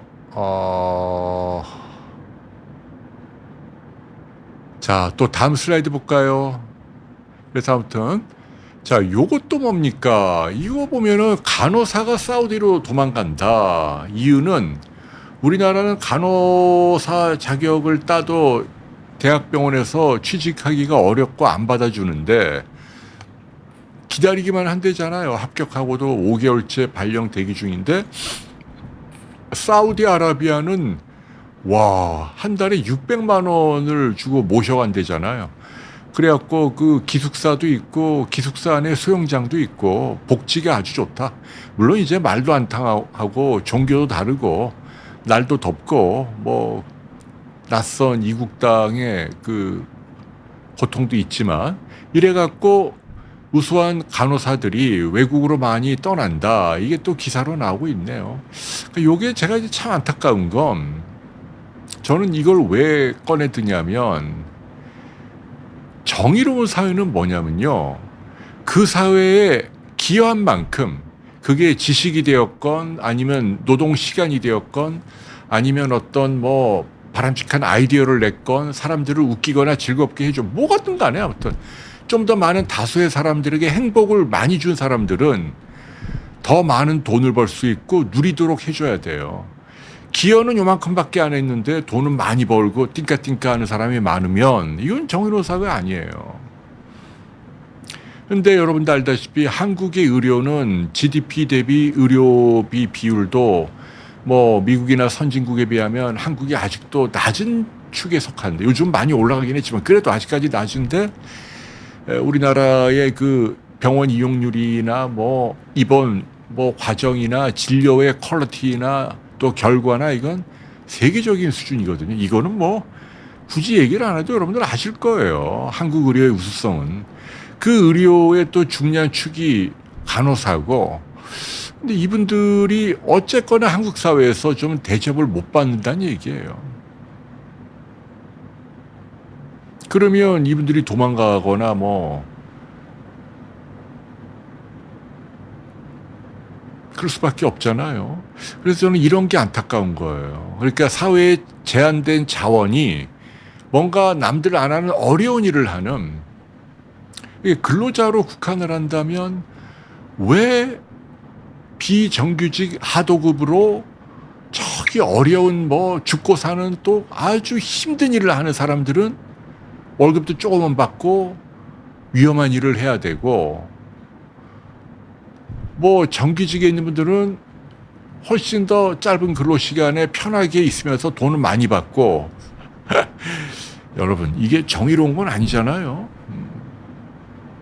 이게 이제 거대 노조나 이런 걸로 왜곡이 되면 특정 대기업에 있는 분들은 행복하지만 이렇게 몰리는 사람들은 그러면 그 일은 누가 하죠? 이제 외국인들이 와서 한다고 하는데 외국인들 점점 이제 콧대가 올라가고 그러면 이제 한국 사회는 어떻게 지탱되나 모르겠어요. 그래서 블루 칼라들이나 비정규직에 대한 사회적인 처우 개선은 저는 우리나라 그 특히 그 중년 이후 586 기득권들이 좀 내려놔야 한다. 간호사들도 어떤 의미에서는 직종으로만 보면은 어쨌거나 3D 업종이고 3교대를 해야 되니까 이 참 여러분 힘든 일이에요. 어느 직종이든 간에 3교대로 돌아가는 건 여러분 간호사분들이 참 고생 많이 합니다. 그래서 어쨌거나 이분들 한국 사회가 제대로 대우를 해야 할 것 같아요. 그러니까 우리가 내는 세금이 정말 기여하는 사람들에게 많이 돌아가도록 아주 정교하게 이 스트럭처를 구조를 만들어야 한다. 어딘가 뭐 이상한 사람들이 띵까띵까 하면 여기까지만 하겠습니다. 또 다음 슬라이드 볼까요? 자, 이 의학 얘기는 지금 나오네. 이건 뭐 여러분들 다 아시죠? 독감이 작년 동기에 비해서 14배나 많다. 아유, 이거 엄청 많네요. 근데 이 특징이 이제 어린 애들에게 많아요. 근데 이제 제 얘기는 요즘 뭐 핵가족이 많긴 한데 옛날에 우리 이제 그 감염내과나 뭐 이럴 때 보면 할머니, 할아버지들이 왜 감기에 걸리냐? 손자, 손녀 귀엽다고 이렇게 안아주고 이렇게 얼굴 만져주고 뭐 손잡고 뭐 뽀뽀하고 뭐 이러다 감기에 걸리는 경우 굉장히 많아요. 우리가 코로나 때 이미 교훈을 얻었잖아요. 눈에 보이지 않지만 이 주변에 바이러스가 있다. 독감이든 감기든. 공기로 들어오거나 아니면 코나 피부나 만지면서 뭐 점막으로 들어온다. 그래서 지금은 이제 애들에게 많은데 이 독감이 이제 밀접 접촉을 통해서 집에 있는 엄마, 아빠, 할머니로 옮겨갈 수 있으니까 우리 홍쇼 보시는 저 어르신분들은요, 독감 예방접종 당연히 해야 돼요. 지금도 늦어서 빨리 해야 돼요. 독감은 무조건 맞고, 그 다음에, 혹시라도 귀여운 손자들 만나게 될 일이 있어도 조금 거리를 두는 게 좋아요. 잠복기도 있고 하니까 요즘 같은 유행기에는. 그리고 제가 말씀드렸죠. 독감은, 약이 있어요. 감기는 백신도 없고 치료제도 없어요. 그러나 독감은 백신도 있고 치료제도 있어요. 단 일찍 가면 더 효과가 확실하다. 증세가 나타난 다음에 한 이틀 정도만 지나도 효과가 많이 떨어지잖아요. 항바이러스 제제가. 뭐 타미플루, 리렌자 뭐 또 뭐 나온 거 뭐 있어요. 그래서 요거는 애가 좀 열이 난다. 그러면 빨리 병원에 데리고 가서 독감 치료를 하십시오라는 이야기를 해드립니다. 우리 홍쇼의 미국 정보 통신원이시네. 프린세스 줄리님. RN이면 이제 정규 간호사죠. 연봉이 93,000달러구나. 그럼 뭐 1억, 물론 미국에서 1억이라는 게 우리하고 좀 다르긴 하지만 그래도 우리 생각보다는 네, 그러니까요. 그리고 한국의 간호사들 제 동기 하나도 미국에 가갖고 대학 교수하는 분도 있어요. 간호사인데 똑똑해요. 아무튼 잘합니다. 이게 우리 간호사분들. 네, 조은옥님, 무릎 스테로이드가 무조건 나쁜 게 아니에요. 이 스테로이드라 그러면 사람들이 다 꺼려하는데 급성으로 많이 아플 때는 맞으세요. 저라면 맞겠습니다. 그걸 막 억지로 참지 말고 낮춰주고 통증이 좀 가라앉으면 이제 그때 물리치료하고 살살 운동하고 그게 더 좋다는 얘기예요. 이게 다 염증으로 망가질 때까지 기다리는 것보다 스테로이드도 남용이 나쁜 거지 쓸 때는 써야 한다. 이건 뭐 대부분의 의사들이 동의하는. 청사초롱님이 상심실성 빈맥이다. 홀터 검사에서 나왔구나. 아이고 부정맥이네요. 아니 근데 뭐 다른 루푸스나 쇼그렌도 있나요? 간염도 있고요. 아이고 우리 청사초롱님 질병을 많이 받고 계신데 아무쪼록 완치하시길 빕니다. 네, 예, 약을 드시고요. 약으로 안 될 것 같은 경우는 이제 뭐 페이스메이커를 넣는 그런 치료할 수 있습니다. 김혜숙님 말씀대로 콘드로이친 MSM에 도움 됩니다. 분명히 도움이 돼요. 프로테오글리칸이라는 것도 도움되고 아무튼 푸드의 힘도 빌어보실 필요가 있습니다. 김희정 글라라님이 콘서트에서 저를 만나셨다고요. 감사합니다. 저 또 다음 슬라이드 있나요? 보여주세요. 끝인가요? 그렇구나. 자, 아이고, 이제야 이제 그 제 본론 얘기하네요. 제가 며칠 전에 이제 한 영상의학과 의사를 만났어요. 대학병원의 교수로 있다가 이제 뭐 제 나이 또래 개원한 분인데 이분하고 이렇게 뭐 이런저런 뭐 식사하면서 얘기 나누다가 이런 이야기들은 여러분들하고도 좀 공유하면 좋겠다.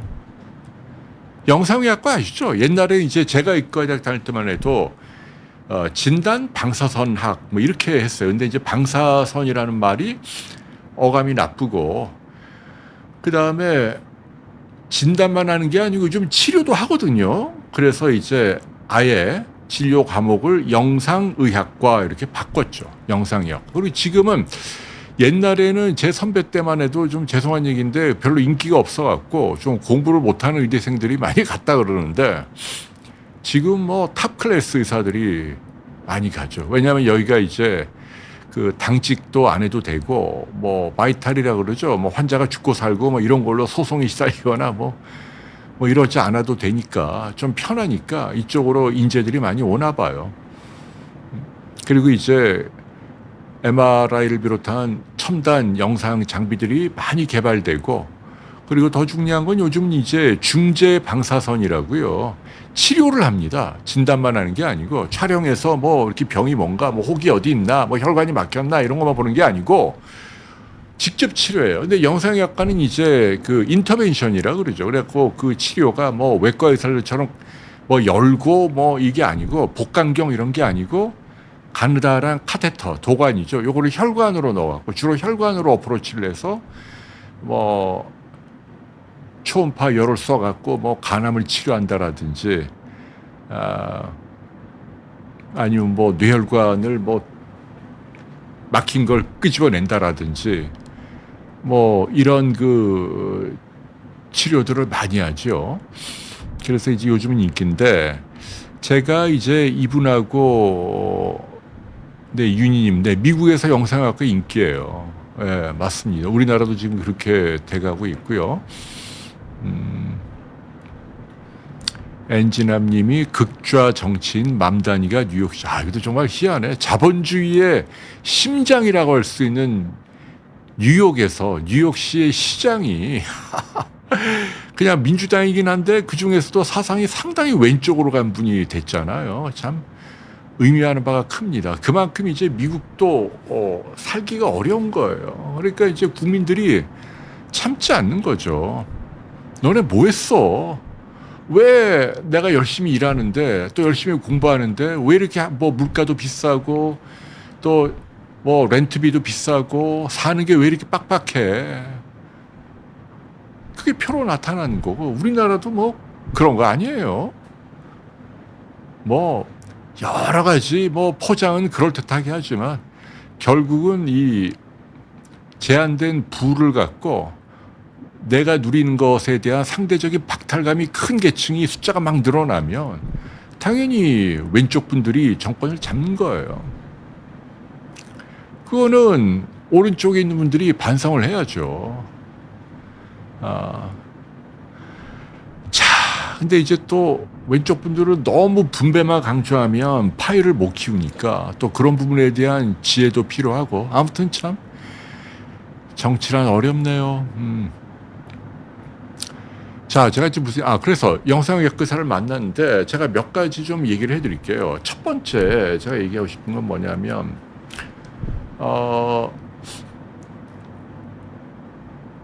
요즘은 영상의학과가요, 그 전문 그 클리닉으로 로컬에 많이 생겼다. 옛날에는 영상의학과라 그러면은 뭐 CT나 MRI가 있는 그런 대학병원에서 월급 받는 의사 또는 뭐 거기에 소속된 교수만 존재했는데, 지금은 이제 아예 장비를 따로 구입을 해서 여러 명이 동업을 해갖고 그냥 사무실 하나 내서 진료를 하는 거죠.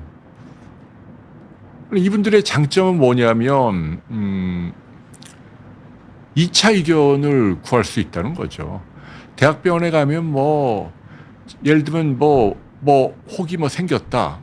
이게 뭐 조직 검사하기가 어려운 부위인데 이게 모양이나 크기로 보니까 이게 암이냐 양성이냐 뭐냐 뭐 뭘 해야 되냐 뭐 옥신각신 하잖아요. 그럴 때 그 자기가 처음에 갔던 병원의 의사가 이렇게 얘기해도 또 다른 의사는 어떻게 생각하는지 이거 여러분 중요하거든요. 2차 의견 한번 구하는 게 좋아요. 그때 로컬에 개업한 영상의학과를 가면 편하죠. 거기는 뭐 많이 기다리지 않고, 그리고 대학병원 교수님보다는 더 친절하게 더 열심히 볼 거 아니에요. 대학병원이야 뭐 월급이 정해진 건데 여기는 자영업을 하니까 뭐 열심히 하겠죠. 그리고 또 되게 실력 있는 분들이 하고, 그리고 그거를 이제는 뭐 환자가 와서 직접 할 수도 있고, 아니면 뭐 주치의를 통해서 그 파일을 보내서 환자가 안 와도 그냥 컴퓨터 스크린으로도 볼 수 있고, 그래서 이제 저는 여러분께 드리고 싶은 얘기는 아까도 폐결절 이야기 나오고 뭐 간에 뭐가 있고 뇌에 뭐가 있고 뭐 뼈에 뭐가 있고 온갖 소견들이 나오잖아요. 그러니까 뭐 혈액 검사 수치가 어떻다. 이거는 이제 영상의학과 소견이 아니고요. 아무튼 뭘 찍어갖고 그죠? 뭐 엑스레이든 뭐 초음파든 CT든 MRI든 뭐 페트든 뭐든 검진도 좋고 질병도 좋고 증세가 있든 없든 뭐 온갖 검사 다 나오면 뭔가 좀 크리티컬한 게 이게 뭔가 궁금하다 할 때는 제가 가만히 생각해 보니까 이렇게 로컬에 요즘 새로 문을 연 이런 그 영상의학과를 찾는 게 환자에게도 도움이 되겠구나. 물론 이제 비용은 살짝 비쌀 수는 있지만 그래봐야 뭐 많이 안 기다리고. 그래서 여러분들께도 일단은 제가 말씀드리고 싶은 건 2차 의견이 필요하다. 그럴 때는 굳이 뭐 또 다른 대학병원에 누구를 어렵게 예약을 하고 그런 것보다는 로컬에 뭐 비욘드에도 나온 영상학교 선생님들이 몇 분 계세요. 그런 분들에게 좀 찾아가면 도움이 될 거다라는 이야기를 해드립니다. 로컬로 영상학과도 나오고 있다. 근데 이제 제가 오늘 드리고자 하는 핵심은 뭐냐면 이렇게 2차 의견을 구하는 것도 중요한데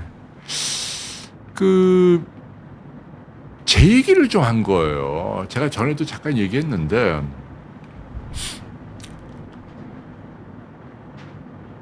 제가 지금 수술 받은 지 간유리 임역된 지 4년이 넘었잖아요. CT를 4번 찍었는데 아니 5번 찍었는데 그 CT를 보더니 이 영상의학과 의사가 이분도 대학 교수를 오래 한 분인데 이거를 뭐 굳이 이렇게 방사선을 세게 때릴 필요가 있나? 조영제까지 써가면서 이렇게 좀 불편한 얘기를 하더라고요. 근데 저는 바로 알아듣죠. 그게 무슨 얘기인지. 사실은 그건 중요한 얘기예요. 그럼 저는 살짝 좀 화가 나려고 그래요. 제가 전에도 얘기했죠. 폐를 찍는 건 CT가 2가지가 있잖아요. 일반적인 찍는 CT, 폐암 환자들 찍는 거, 뭐 수술 전후에 그거는 이제 방사선 양이 많은 거예요. 조영제도 써야 되고. 근데 우리가 보통 검진용으로 찍는 건 저설량 CT라고 그러잖아요. 이거는 방사선 양을 확 줄여요. 그래서 어느 정도 줄이냐면 기계마다 다른데 많게는 뭐 한 10분의 1 정도. 그러니까 쉽게 얘기하면 최대 한 10배 가까이 차이가 나요. 한 4-5배에서 10배. 크죠. 방사선이 4-5배 들어오냐 10배 들어오냐. 방사선이라는 게 이게 CT면은 작지 않은 양이거든요. 1년 내내 받는 방사선 한 번에 다 받는 거니까. 근데 그거를 4배에서 10배나 많이 받는 거를 매년 찍는 거예요, 매년. 원래 수술한 다음에, 뗀 다음에 그걸 찍는 목적은 뭐예요? 목적은 뭐냐면 어딘가에 재발했는지 좀 일찍 알자. 이거 아닙니까? 어디 뭐 수술한 부위나 옆에 림프절이나 이런 데 뭐 재발했는지 알자. 근데 그 재발한 걸 찾으려고 CT를 드립다 찍는 바람에 그 방사선 때문에 행여라도 암이 덕덕하고 방아쇠처럼 촉발될 수도 있다는 얘기예요. 실제로 의료용 CT 때문에 암 생긴다는 비율이 미국 조사도 보면은 5 내지 10% 그렇게 돼요. 그러니까 남용을 한다는 얘기입니다. 그래서 지금 미국 의사들 가이드라인에는 뭐라고 돼 있냐면 폐암 환자는 몰라도 간유리 음용 환자는 수술한 다음에 굳이 조영제를 쓰는 CT 말고 저설량 CT로 모니터해도 팔로우업해도 충분하다. 이겁니다. 굳이 환자에게 방사선 양을 높인. 근데 그거는 어떤 의미에서는 의사들은 편해요. 왜냐하면 의사들은 명의 소리를 듣기 좋죠. 왜냐하면 아무래도 방사선을 많이 쪼고 이 조영제를 쓰면 뭐 이렇게 그 폐 주변에 뭐 림프나 이런 데서 좀 발견할 확률이 높은 건 맞아요. 근데 그렇게 해서 얻는 것보다 잃는 게 더 크다는 얘기죠. 제가 이제 이런 얘기를 옛날에 어디서 했더니 그 폐암 환자들 소사이어티에 가보면 홍해걸 박사가 뭐 간유리 음용은 저설량으로 해도 된다고 하더라. 근데 우리나라 대학병원이 관례대로 관습처럼 폐암 환자에게 하는 센 CT를 찍게 하더라. 누가 그 얘기를 올려놨더니 뭐 어떤 사람이 뭐라 그러냐면 저보고 임상 경험도 없는 사람 말은 무시하삼 뭐 이러면서 또 아이고 참 그놈의 임상 경험 뭔데 그게. 아니 미국 사람들은 바본가요? 미국에 그러면 뭐 가이드라인은 왜 그렇게 있냐고요. 그리고 이 영상의학과 의사도 하는 말이 지금은 저설량 CT도 폐 실질을 찍는 그 장비의 성능이 월등히 좋아져서 거의 차이가 없다는 거예요. 자기 같아도 그냥 저설량을 하겠다는 거예요. 근데 이제 저는 그걸 알고 있는데도 그래도 나를 수술해 준 병원 의사에게 이제 그분은 딴 데로 갔지만 이제 젊은 의사라도 나 이거 좀 저설량으로 해주세요. 미국은 그렇게 한다면서요. 라는 말을 할 수가 없더라고요. 참 그게 인지상정인가요? 근데 이제 저는 앞으로 하려고 그래요. 그래서 요거는 환자의 권리입니다. 차제에 그래서 제가 오늘 이 방송을 하는 이유는 그 영상의학과 의사도 뭐 적극 자기도 인터뷰로 도와주겠다. 그건 잘못된 거다. 간유리음형 요즘 많이 떼거든요, 수술로. 무지 많이 떼요. 이제 폐암을 예방한다. 근데 간유리음형은 일반 폐암하고 달리 재발이 뭐 극히 드물잖아요. 특히 간유리음형은 5mm 이하의 작은 건 아예 CT도 찍지 말라고 돼 있어요. 미국 가이드라인은. 작은 건 아예 CT를 찍지도 말라. 그냥 안 찍어도 된다 이렇게 돼 있는데 우리나라는 좀 솔직히 많이 찍잖아요. 그래서 이게 뭐 저는 진료 수익 때문이라고 생각하지는 않지만 의사 사회의 그 고착화된 좀 병원 위주의 행정, 어떤 습관, 조금이라도 좀 환자를 조금 더 걱정하는 섬세함이 저는 많이 부족한 것 같아 안타까워요. 그래서 오늘 우리 다 같이 한번 얘기를 합시다. 그러니까 이제 방송 보시는 분 가운데 물론 이제 가이드라인이 우리나라에는 아직 없대요. 그 의사 말에 따르면 이게 빨리 만들어야죠 학회에서. 근데 지금 유감스럽게도 대부분의 대학병원에서 로도즈로 안 해요. 저설량으로 안 하고 그냥 센 방사선으로 5배, 8배, 10배 이렇게 찍거든. 그래서 요거는 특히 간유리음형으로 수술 받은 사람은 수술 후에 팔로업 할 때 선생님 제가 뭐 홍익걸 박사나 뭐 다른 영상의학과 의사 얘기 들었는데 이게 그래도 방사선을 이렇게 많이 받는 건 좋지 않다고 하는데요. 저설량으로 좀 찍도록 해주세요. 라고 저는 요구를 해야 될 것 같아요. 내 몸인데 이제 아무리 나를 수술해 준 병원이라 하더라도 잘못된 관행은 저는 고쳐야 한다고 봐요. 특히 간유리음형으로 뗀 그거는 임상적으로 폐암하고는 좀 코스가 많이 다르기 때문에 굳이 그렇게 조영제 빡빡 들어가는 CT를 뭐 5년 때까지 매년 특히 수술한 다음에 6개월에 찍고 또 한 번 찍고 뭐 1년에 2번 찍잖아요. 이제 그런 거를 좀 안 해야 될 것 같다라는 이야기를 저는 해드리는 거예요. 아니 그러니까 임상 경험이라는 게 이제 의사들이 저를 깔 때 주로 많이 쓰는 거예요. 제가 인턴까지만 했는데 자기들은 전문의까지 땄다.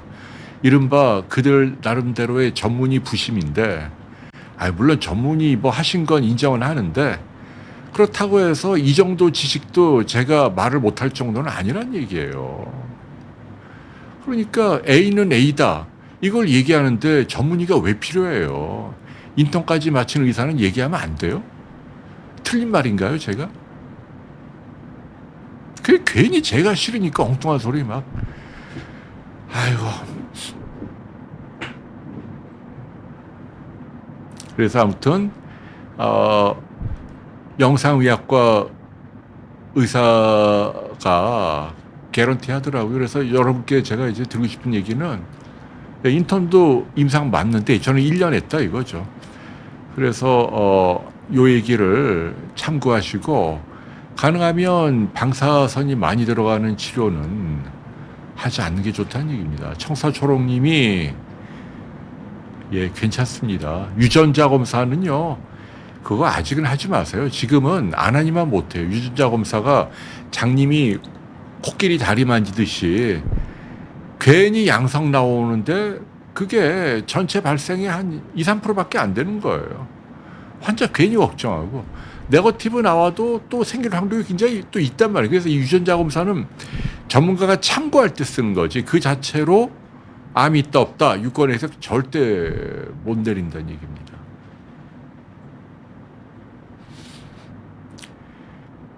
네, 꺼벅님이 제가 의학 리포터 할 때 좋았나?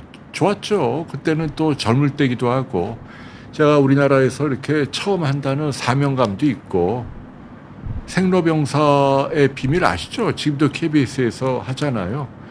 그게 2002년도에 처음 만들어졌는데 제가 초대 MC를 한 2년 가까이 했습니다. 기자하면서 참 에피소드가 많네요.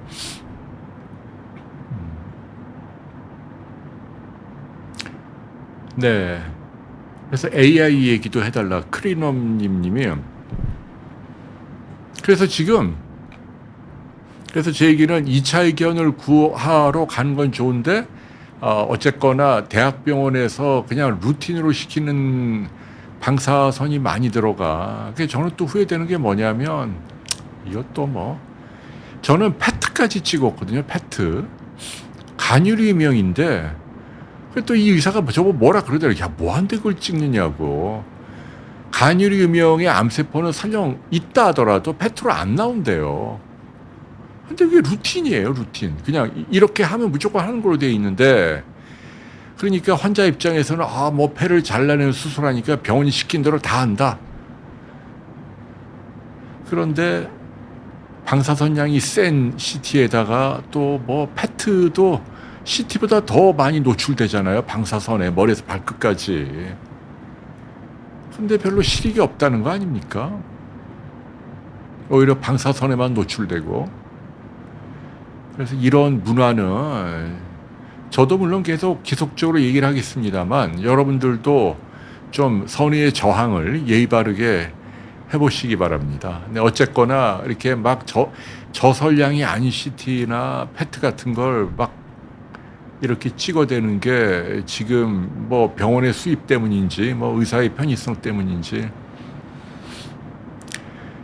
그래서 황금라브님이 말대로 폐가 암인지 아닌지는 결국은 이제 조직 검사가 어려운 부위니까 임상 경험이 많은 의사가 봐야 돼요. 특히 내과 의사나 영상의학과 의사들이 봐야 합니다.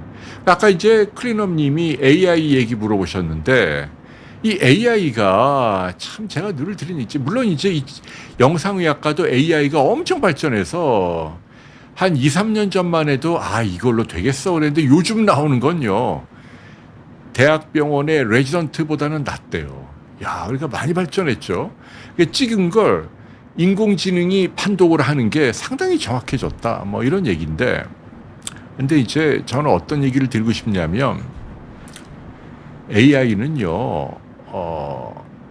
물론 이제 낙관하거나 긍정하는 분들은 엄청 뭐 획기적으로 얘기를 하고 물론 그런 면이 분명히 있는데 이게 여러분 AI의 기본적인 그 원리라는 게 결국 많은 데이터를 통해서 경험으로 축적된 결과값이잖아요.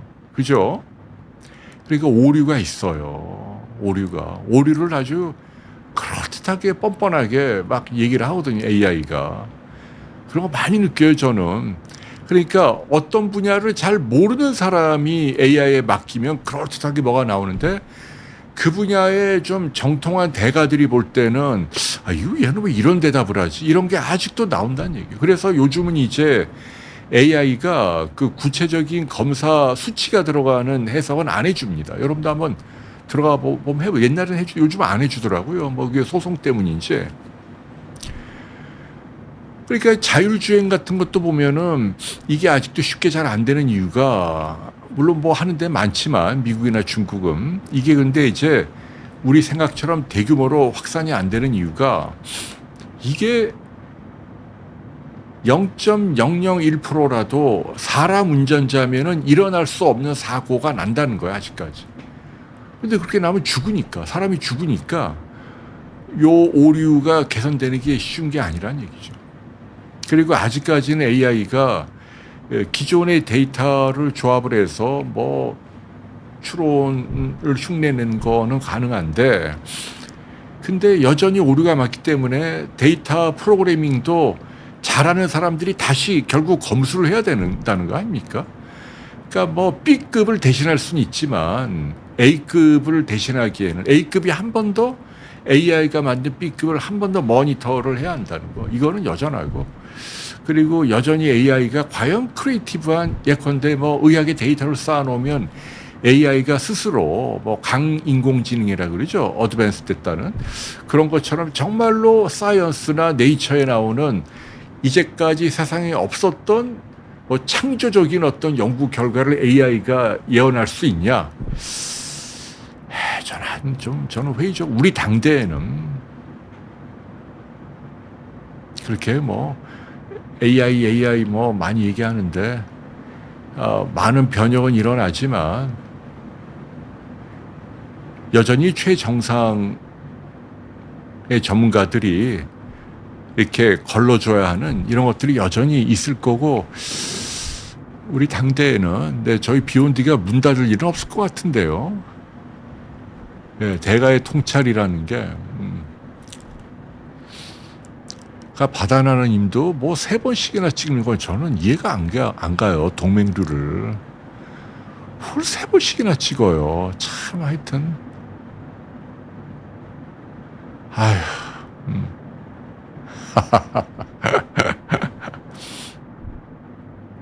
네, 쪽보님도 후배가 심정지로. 저도 뭐 아는 분들 가운데 뭐 그 전날 페이스북에 뭐 강남의 뭐 식당에 뭐 맛있는 거 먹고 왔다 하고 사진 올렸는데 다음날 사모님이 내 남편이 죽었다 이렇게 올리시대요. 참나. 그게 이쪽 하트예요. 그게 조심해야 돼요. 그래서 아무튼 네. 그래 인공지능 지금 그리고 또 이제 제가 그 얘기 들은 게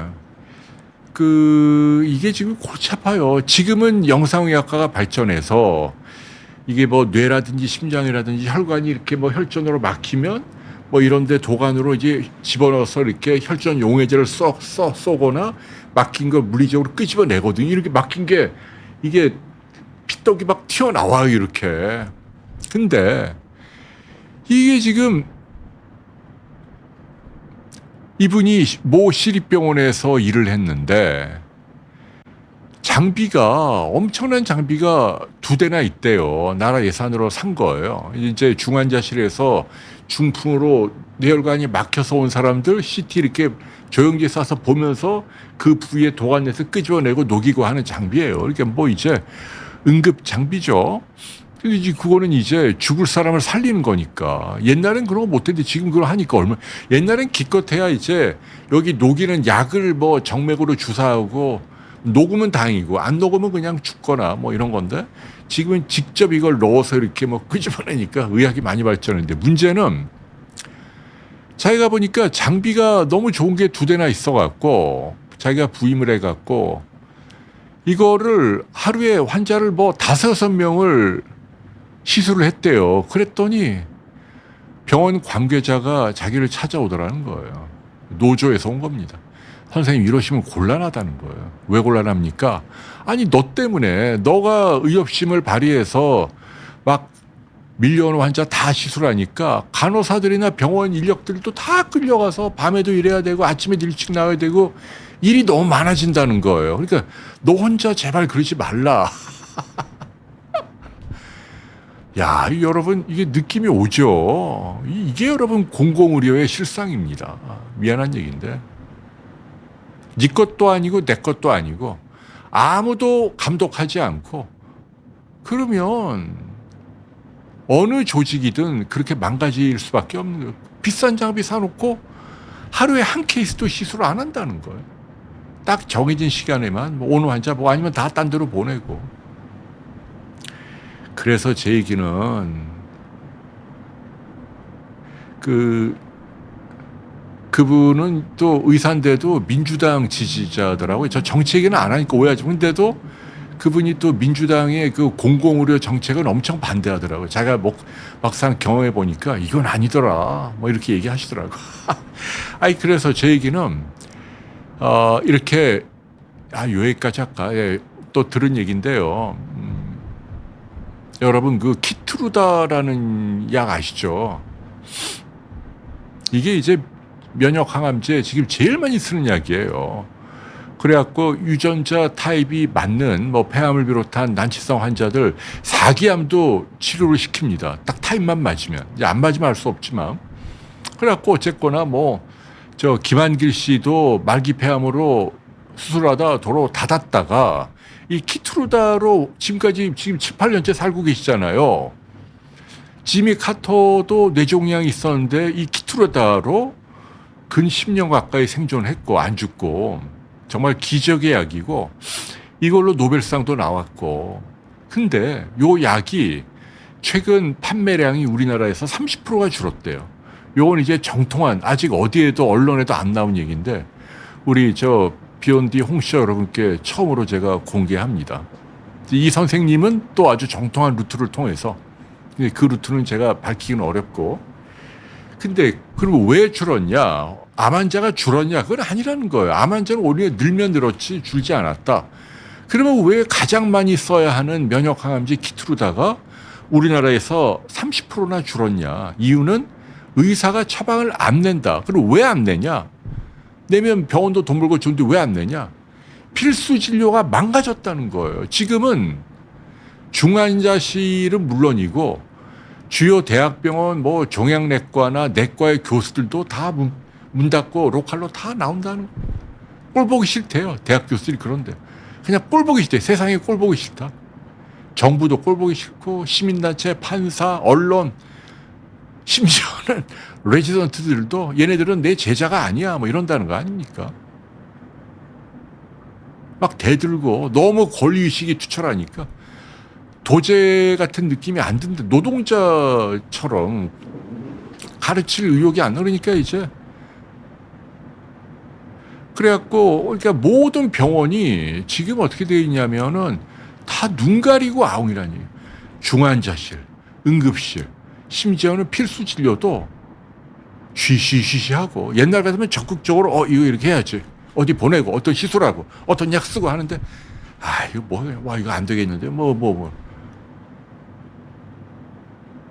열심히 한다고 나한테 뭐 돌아오는 것도 없고 나만 진료 많이 해야 돼. 잘못되면 뭐 소송 걸고. 그게 무너졌다는 거예요. 그래서 저보고 그래. 야, 큰일 났다. 지금 원래는 이게 살아야 될 사람 암 환자의 치료가 전국적으로 안 일어나고 있다. 그러니까 선의의 그 파업 같은 거라는 거예요. 여러 형태이긴 합니다만은 적극적으로 이 환자를 안 본다는 거예요. 지금은 어떻게 된다? 아픈 사람은 손해다. 의사들은 다 돈 많이 버는 뭐 피부과, 성형외과, 뭐 비만 빼고 뭐 이런 쪽으로만 간다.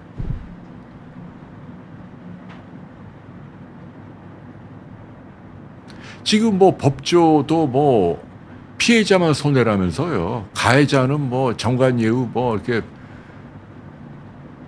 그러니 이게 지금 좋은 모습이 아닙니다, 여러분. 그래서 제가 드리고 싶은 얘기는 지금 키트루다가 30%나 판매량이 줄었다는 얘기는 이게 특허가 풀린 약도 아닌데 특허가 지금 5년이나 남아있는데도 암 환자가 더 늘었으면 늘었지 줄지 않는데도 이게 처방이 안 나가는 이유는 한국의 내과 특히 종양내과 필수 진료가 망가졌기 때문이다. 처방을 내야 할 의사들이 딴 데로 갔거나 아니면 있어도 처방을 여러 가지 이유로 안 내거나 그리고 환자는 그걸 알아야 되는데 모르거나 이걸로 나을 수 있는데도 모르거나 트라이조차 안 하고 있다는 거 말고는 설명할 수 있는 방법이 없다. 괴롭네요. 그죠?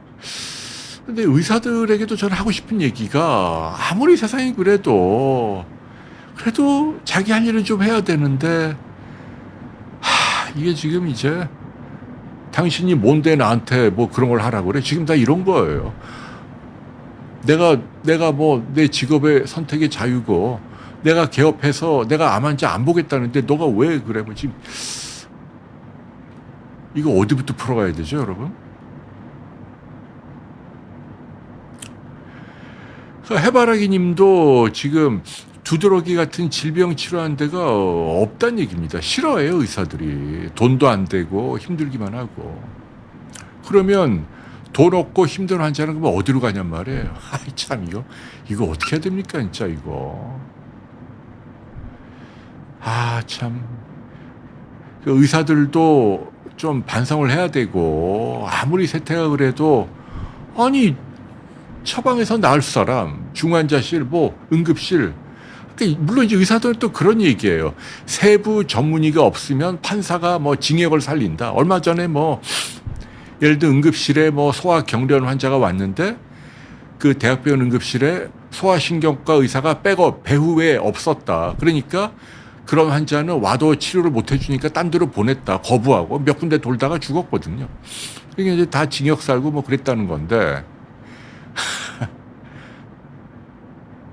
그러니까 세부 진료 의사가 없이 치료를 하다 죽으면 판사가 중형을 때리니까 세부 진료의를, 그게 뭐 아시죠? 뭐 신장내과, 뭐 소아 무슨 뭐 이렇게 분야가 요즘은 다 쪼개져 있잖아요.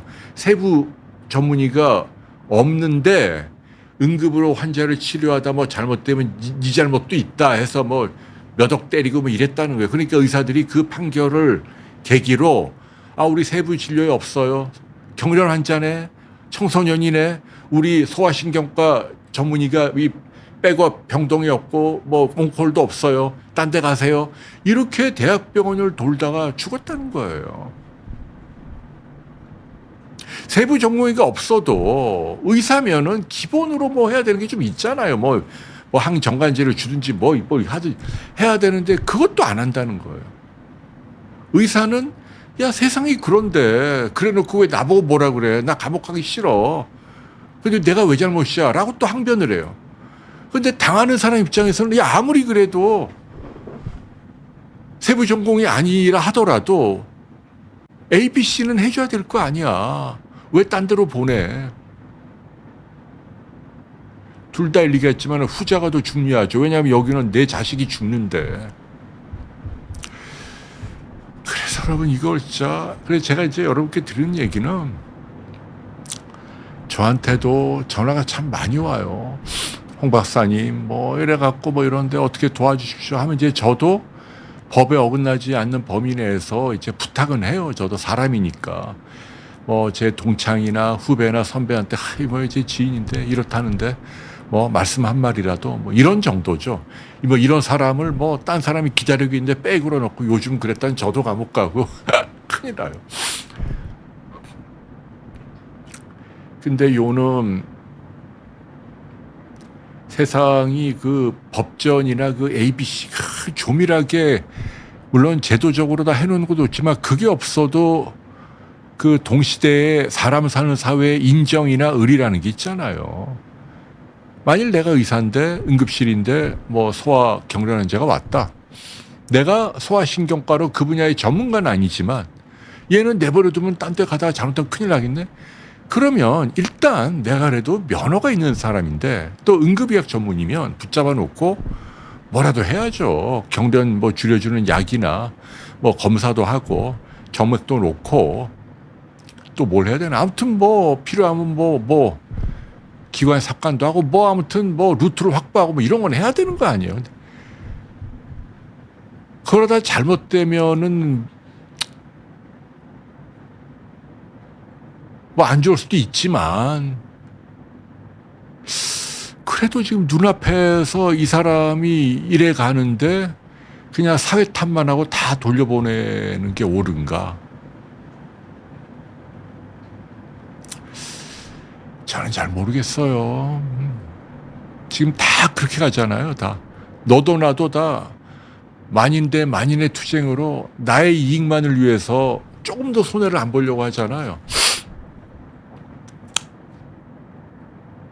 그래서 여러분 지금 아프면 안 돼요. 지금 정말 응급실 가거나 중환자실 가거나 뭐 중병을 알아서 뭐 하면 지금 우리나라에 지금 봉합은 돼 있지만 필수 진료가 마비되고 병원도 레지던트를 안 뽑는데요. 지금 점점 더 이제 제자고 뭐고 안에 다 때려치고 PA 간호사라 그러죠.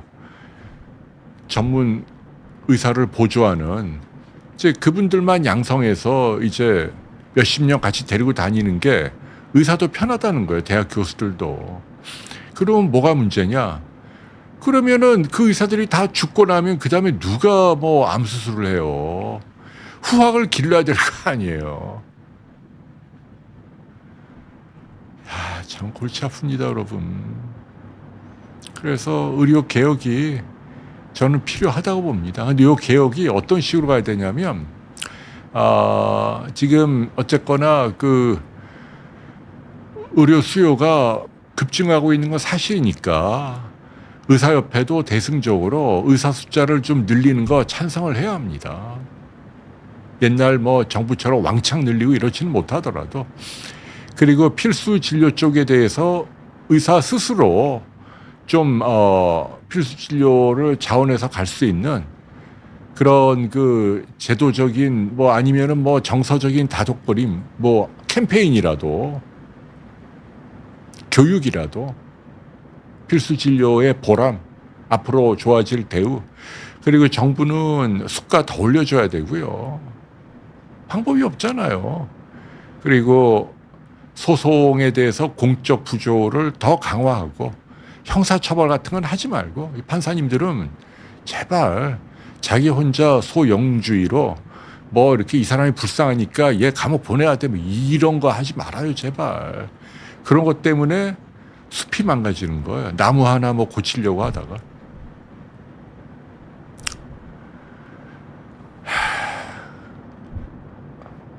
하하하하. 그러게요. 그래서 아무튼 지금 여러분 그 아프시면 안 된다 얘기. 네. 참, 네, 무슨 얘기. 그리고 또 하나. 자꾸 지금 이 시간이 다 됐네. 요 하나만 더 얘기해. 이분의 어머님이 이제 콩팥 질환과 후유증으로 심장이 물이 차서 이제 돌아가셨는데, 이분이 명색이 유명 대학병원 교수인데, 근데 이제 그 뭐 투석하고 뭐 근데 심장에 심부전이 오니까 후유증으로 근데 중환자실에 이제 누워 계시고 뭐 온 몸에 도관을 꽂고 근데 그 어머님이 그러더래요. 얘야 하고 이제 아들이니까 불러갖고 나는 이 집 그만하련다. 왜냐면 이제 온 몸이 만신창이가 돼 있으니까 움직이지도 못해 대소변도 못 가려 의식은 있는데 누워갖고 온 몸에 투석에다 뭐 콩팥도 막 심장도 막 가지고 몸은 팅팅 부어 있고. 이런 시술을 받는 것도 한두 번이 아니니까 좀 좋아지면 퇴원했다 또 뭐 들어가 돈은 돈대로 뭐 몇천만 원이 들었대요. 그게 또 뭐 보험이 안 되는 뭐가 있나 봐요. 잘은 모르겠는데. 돈은 돈대로 깨지고 환자는 고통스럽고 그러니까 어머니가 그 아들을 불러갖고 긴히 얘기를 하더래요. 나를 그냥 편하게 보내다오. 근데 그럴 방법이 없다는 얘기예요. 일단 불법이고 다 감옥 가야 되니까 아무리 뭐 내가 이 병원이 후배들이 있고 뭐 해도 그거는 의사들이 말을 안 들어주죠. 부탁할 수도 없고.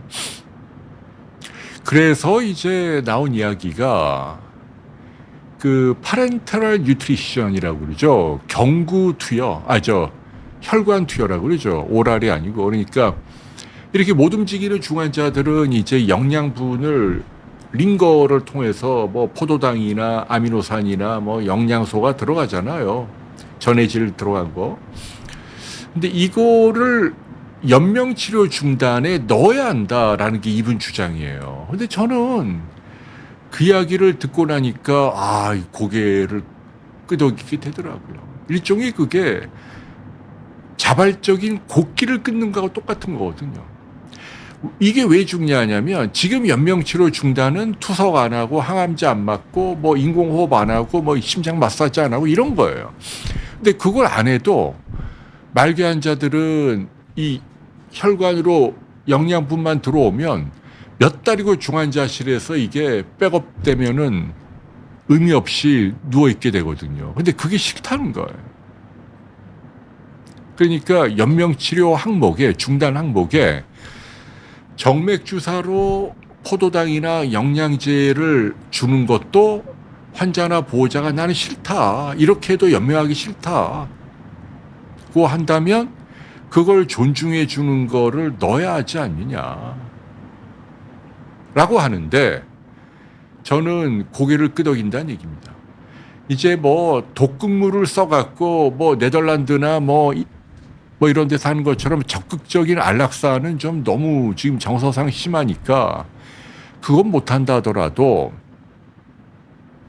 왜 내가 돈 쓰면서 자식들은 자식들대로 고생시키고 나도 만시창이가 되는데 왜 자꾸 의미 없이 뭘 넣어서 계속 이렇게 심장을 뛰게 만드느냐.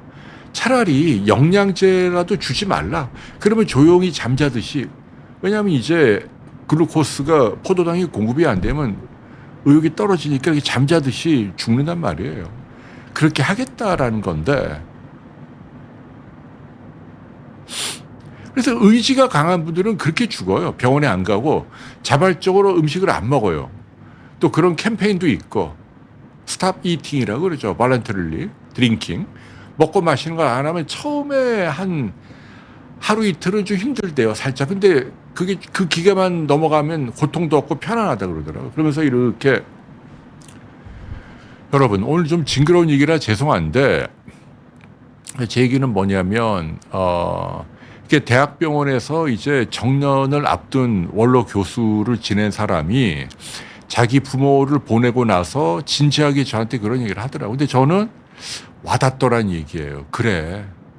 온몸, 돈의 문제를 떠나서 온몸에 도가니를 꽂고 만시창이가 되고 끙땡대고 아파하고 삶의 의미가 없어요. 대소변도 못 가리고 이건 그냥 무조건 나빠질 것밖에 없어. 근데 그냥 의미 없이 연장한다. 그래갖고 우리가 이걸 막기 위해서 연명치료 중단이라는 걸 얼마 전에 통과를 했는데 그 항목에 불필요하게 포도당을 넣어서 연명을 시키는 것도 그것도 싫다. 내가 먹기 싫으면 안 먹는 것처럼 이것도 넣지 말라라고 환자가 거부할 수 있는 권리를 저는 인정해 주는 게 저는 아주 옳다고 봅니다. 이것도 그래서 좀 진보적인 국회의원들이 좀 자발적으로 나서서 입법화해 주면 저는 좀 품위 있는 죽음을 기다리는 많은 환자나 가족들에게 큰 도움이 될 것이다. 여러분 실제로 요양병원이나 중환자실 가보면 진짜 의미 없이 온몸에 도감고가 아직도 많다. 아직 여전히 많아. 그런 건 당사자도 원하지 않고 가족들도 불행하고. 물론 이제 이렇게 얘기하면 못 사는 집은 뭐 부모가 일부러 그런 죽음을 강요당할 수 있다. 무의식적으로. 뭐 그럴 수는 있는데 그거야 뭐 의사가 정신이 명료할 때 환자에게 물어보면 될 거 아니에요. 근데 정말 그런 강요가 있었는지. 근데 그런 게 무섭다고. 지금 뭐 적극적인 안락사도 하는 마당에 말이에요. 아델라이드님은 테니스 치고 샤워 후 밥 먹고 와인 한 모금하고 이 닦고 잠자면서 네, 저도 뭐 비슷한 과정입니다. 레드 와인 하나 좋은 거 하나 마시고 베토벤 음악 듣고 그리고 제주에 있는 제 의자 있잖아요. 그런 데 앉아갖고 가족들 뭐 얼굴 이렇게 떠올리면서 뭐 제가 아주 애송했던 시라든지 아니면 뭐 성서에 나오는 기절이라든지 이런 거 읊조리면서 평화롭게 갈 것 같은데요, 저는. 물론 의학적으로 뭐 펜타닐 뭐 이런 거 뭐 놓을 수도 있지만 그건 불법이니까. 그래서 여러분 오늘 뭐 여러 죄송한 얘기를 많이 했네요. 양해를 부탁드리고. 그래서 그 영상의학과 그분이 참 많은 이야기를 했는데 정돈해드리면 영상의학과 요즘은 대학병원뿐 아니고 로컬로 전문병원이 많으니까 거기서 2차 의견을 구해라. 특히 암인지 아닌지 판독, 수술할지 말지 판독, 뭐 이런 것들 다른 의사 의견을 들어야 하는데 그때는 로컬에 있는 전문가를 가면 훨씬 편하다. 더 꼼꼼하게 장비도 좋고 열심히 봐준다. 그리고 두 번째 특히 이제 폐를 비롯한 수술 후에 CT를 팔로우할 때 가능하면 저설량으로 해라. 아직도 일반 폐암 환자하고 똑같이 그 8배에서 10배나 센 방사선을 동원하는 그런 CT를 조용조용하게 찍어대는데 요즘은 로도즈도 저설량도 폐 실질에 생기는 건 잘 찾아내고 또 간이류명은 거의 재발을 안 하기 때문에 굳이 그걸 위해서 검사 자체로 방사선 때문에 암이 생길 수도 있는데 그 확률을 무시하면 안 된다. 이제는 용기 있게 의사에게 말을 하자. 저도 이제 앞으로 그러려고 합니다. 이제는 제 수술해 주면 또 딴 데로 갔지만 제 후배 의사긴 합니다만 이제 그래도 할 말을 해야죠. 그래서 이런 문화를 좀 바꿔가야 돼요. 예를 들면 내시경 할 때 목이 마르다 물도 한 모금 못 마시게 하잖아요. 아니에요. 1시간 전부터 아니에요. 물 살짝 한 모금 정도 마셔도 괜찮습니다. 그 정도는. 근데 예를 들자면 그리고 이제 필수 의료가 많이 망가져 가고 있기 때문에 빨리 제도를 정비하고 특히 현재 생명이 오가서 아픈 분들은요 지금 의료 상황이 그렇다는 걸 아시고 아무튼 이거는 좀 죄송한 얘기인데 그럴 때는 아는 의사 누구한테 부탁하는 거가 현재는 그래도 제일 조금 도움이 될 것 같나요? 요즘 그것도 워낙 밀려 있어 갖고. 그리고 마지막으로 연명 치료에서 이제 링거로 포도당을 공급하는 것도 환자가 원하면 중단할 수 있도록 하자 이렇게 생각합니다. 자, 여러분 벌써 얘기하다 보니까요. 제가 이게 12시가 휙 넘어갔네. 너무 미안하고요. 오늘 또 많은 분들 또 참여해 주셔서 감사합니다. 홍쇼 변함없이 여러분 사랑하고요. 마지막으로 어떤 분이 영어로 올렸는데 아이고 근데 이게 무슨 말입니까? 의사가 이게 무슨 말이에요? 사기꾼이다. 이재동이 뭐 하는 사람이에요? 이재동에게 28,000불을 가져갔다? 돈 세탁을 했다고요? 근데 이게 무슨 말입니까? 제보 좀 하세요. 댓글 좀 알려주세요. 또 뭔가 좀 검은 돈이 의료계 사이에 외국에서 일어났나 보나. 이게 또 재밌네. 라이브로 하니까 이런 뭔가 제보가 왔네요. 티다르 하이님이. 네. 오케이. 네, 이제 여러분 이제 마무리하겠습니다. 12시가 넘었습니다. 건강하시고요. 저는 또 금요일 찾아뵙도록 할게요. 네. 그러니까 그거를 저한테 저 이메일로 한번 주세요. 이렇게 공개하면 아무래도 법적인 문제가 있으니 이메일로 주시면 저희가 공익을 위해 취재를 하겠습니다. 네. 감사합니다. 여러분 안녕히 계십시오. 감사합니다.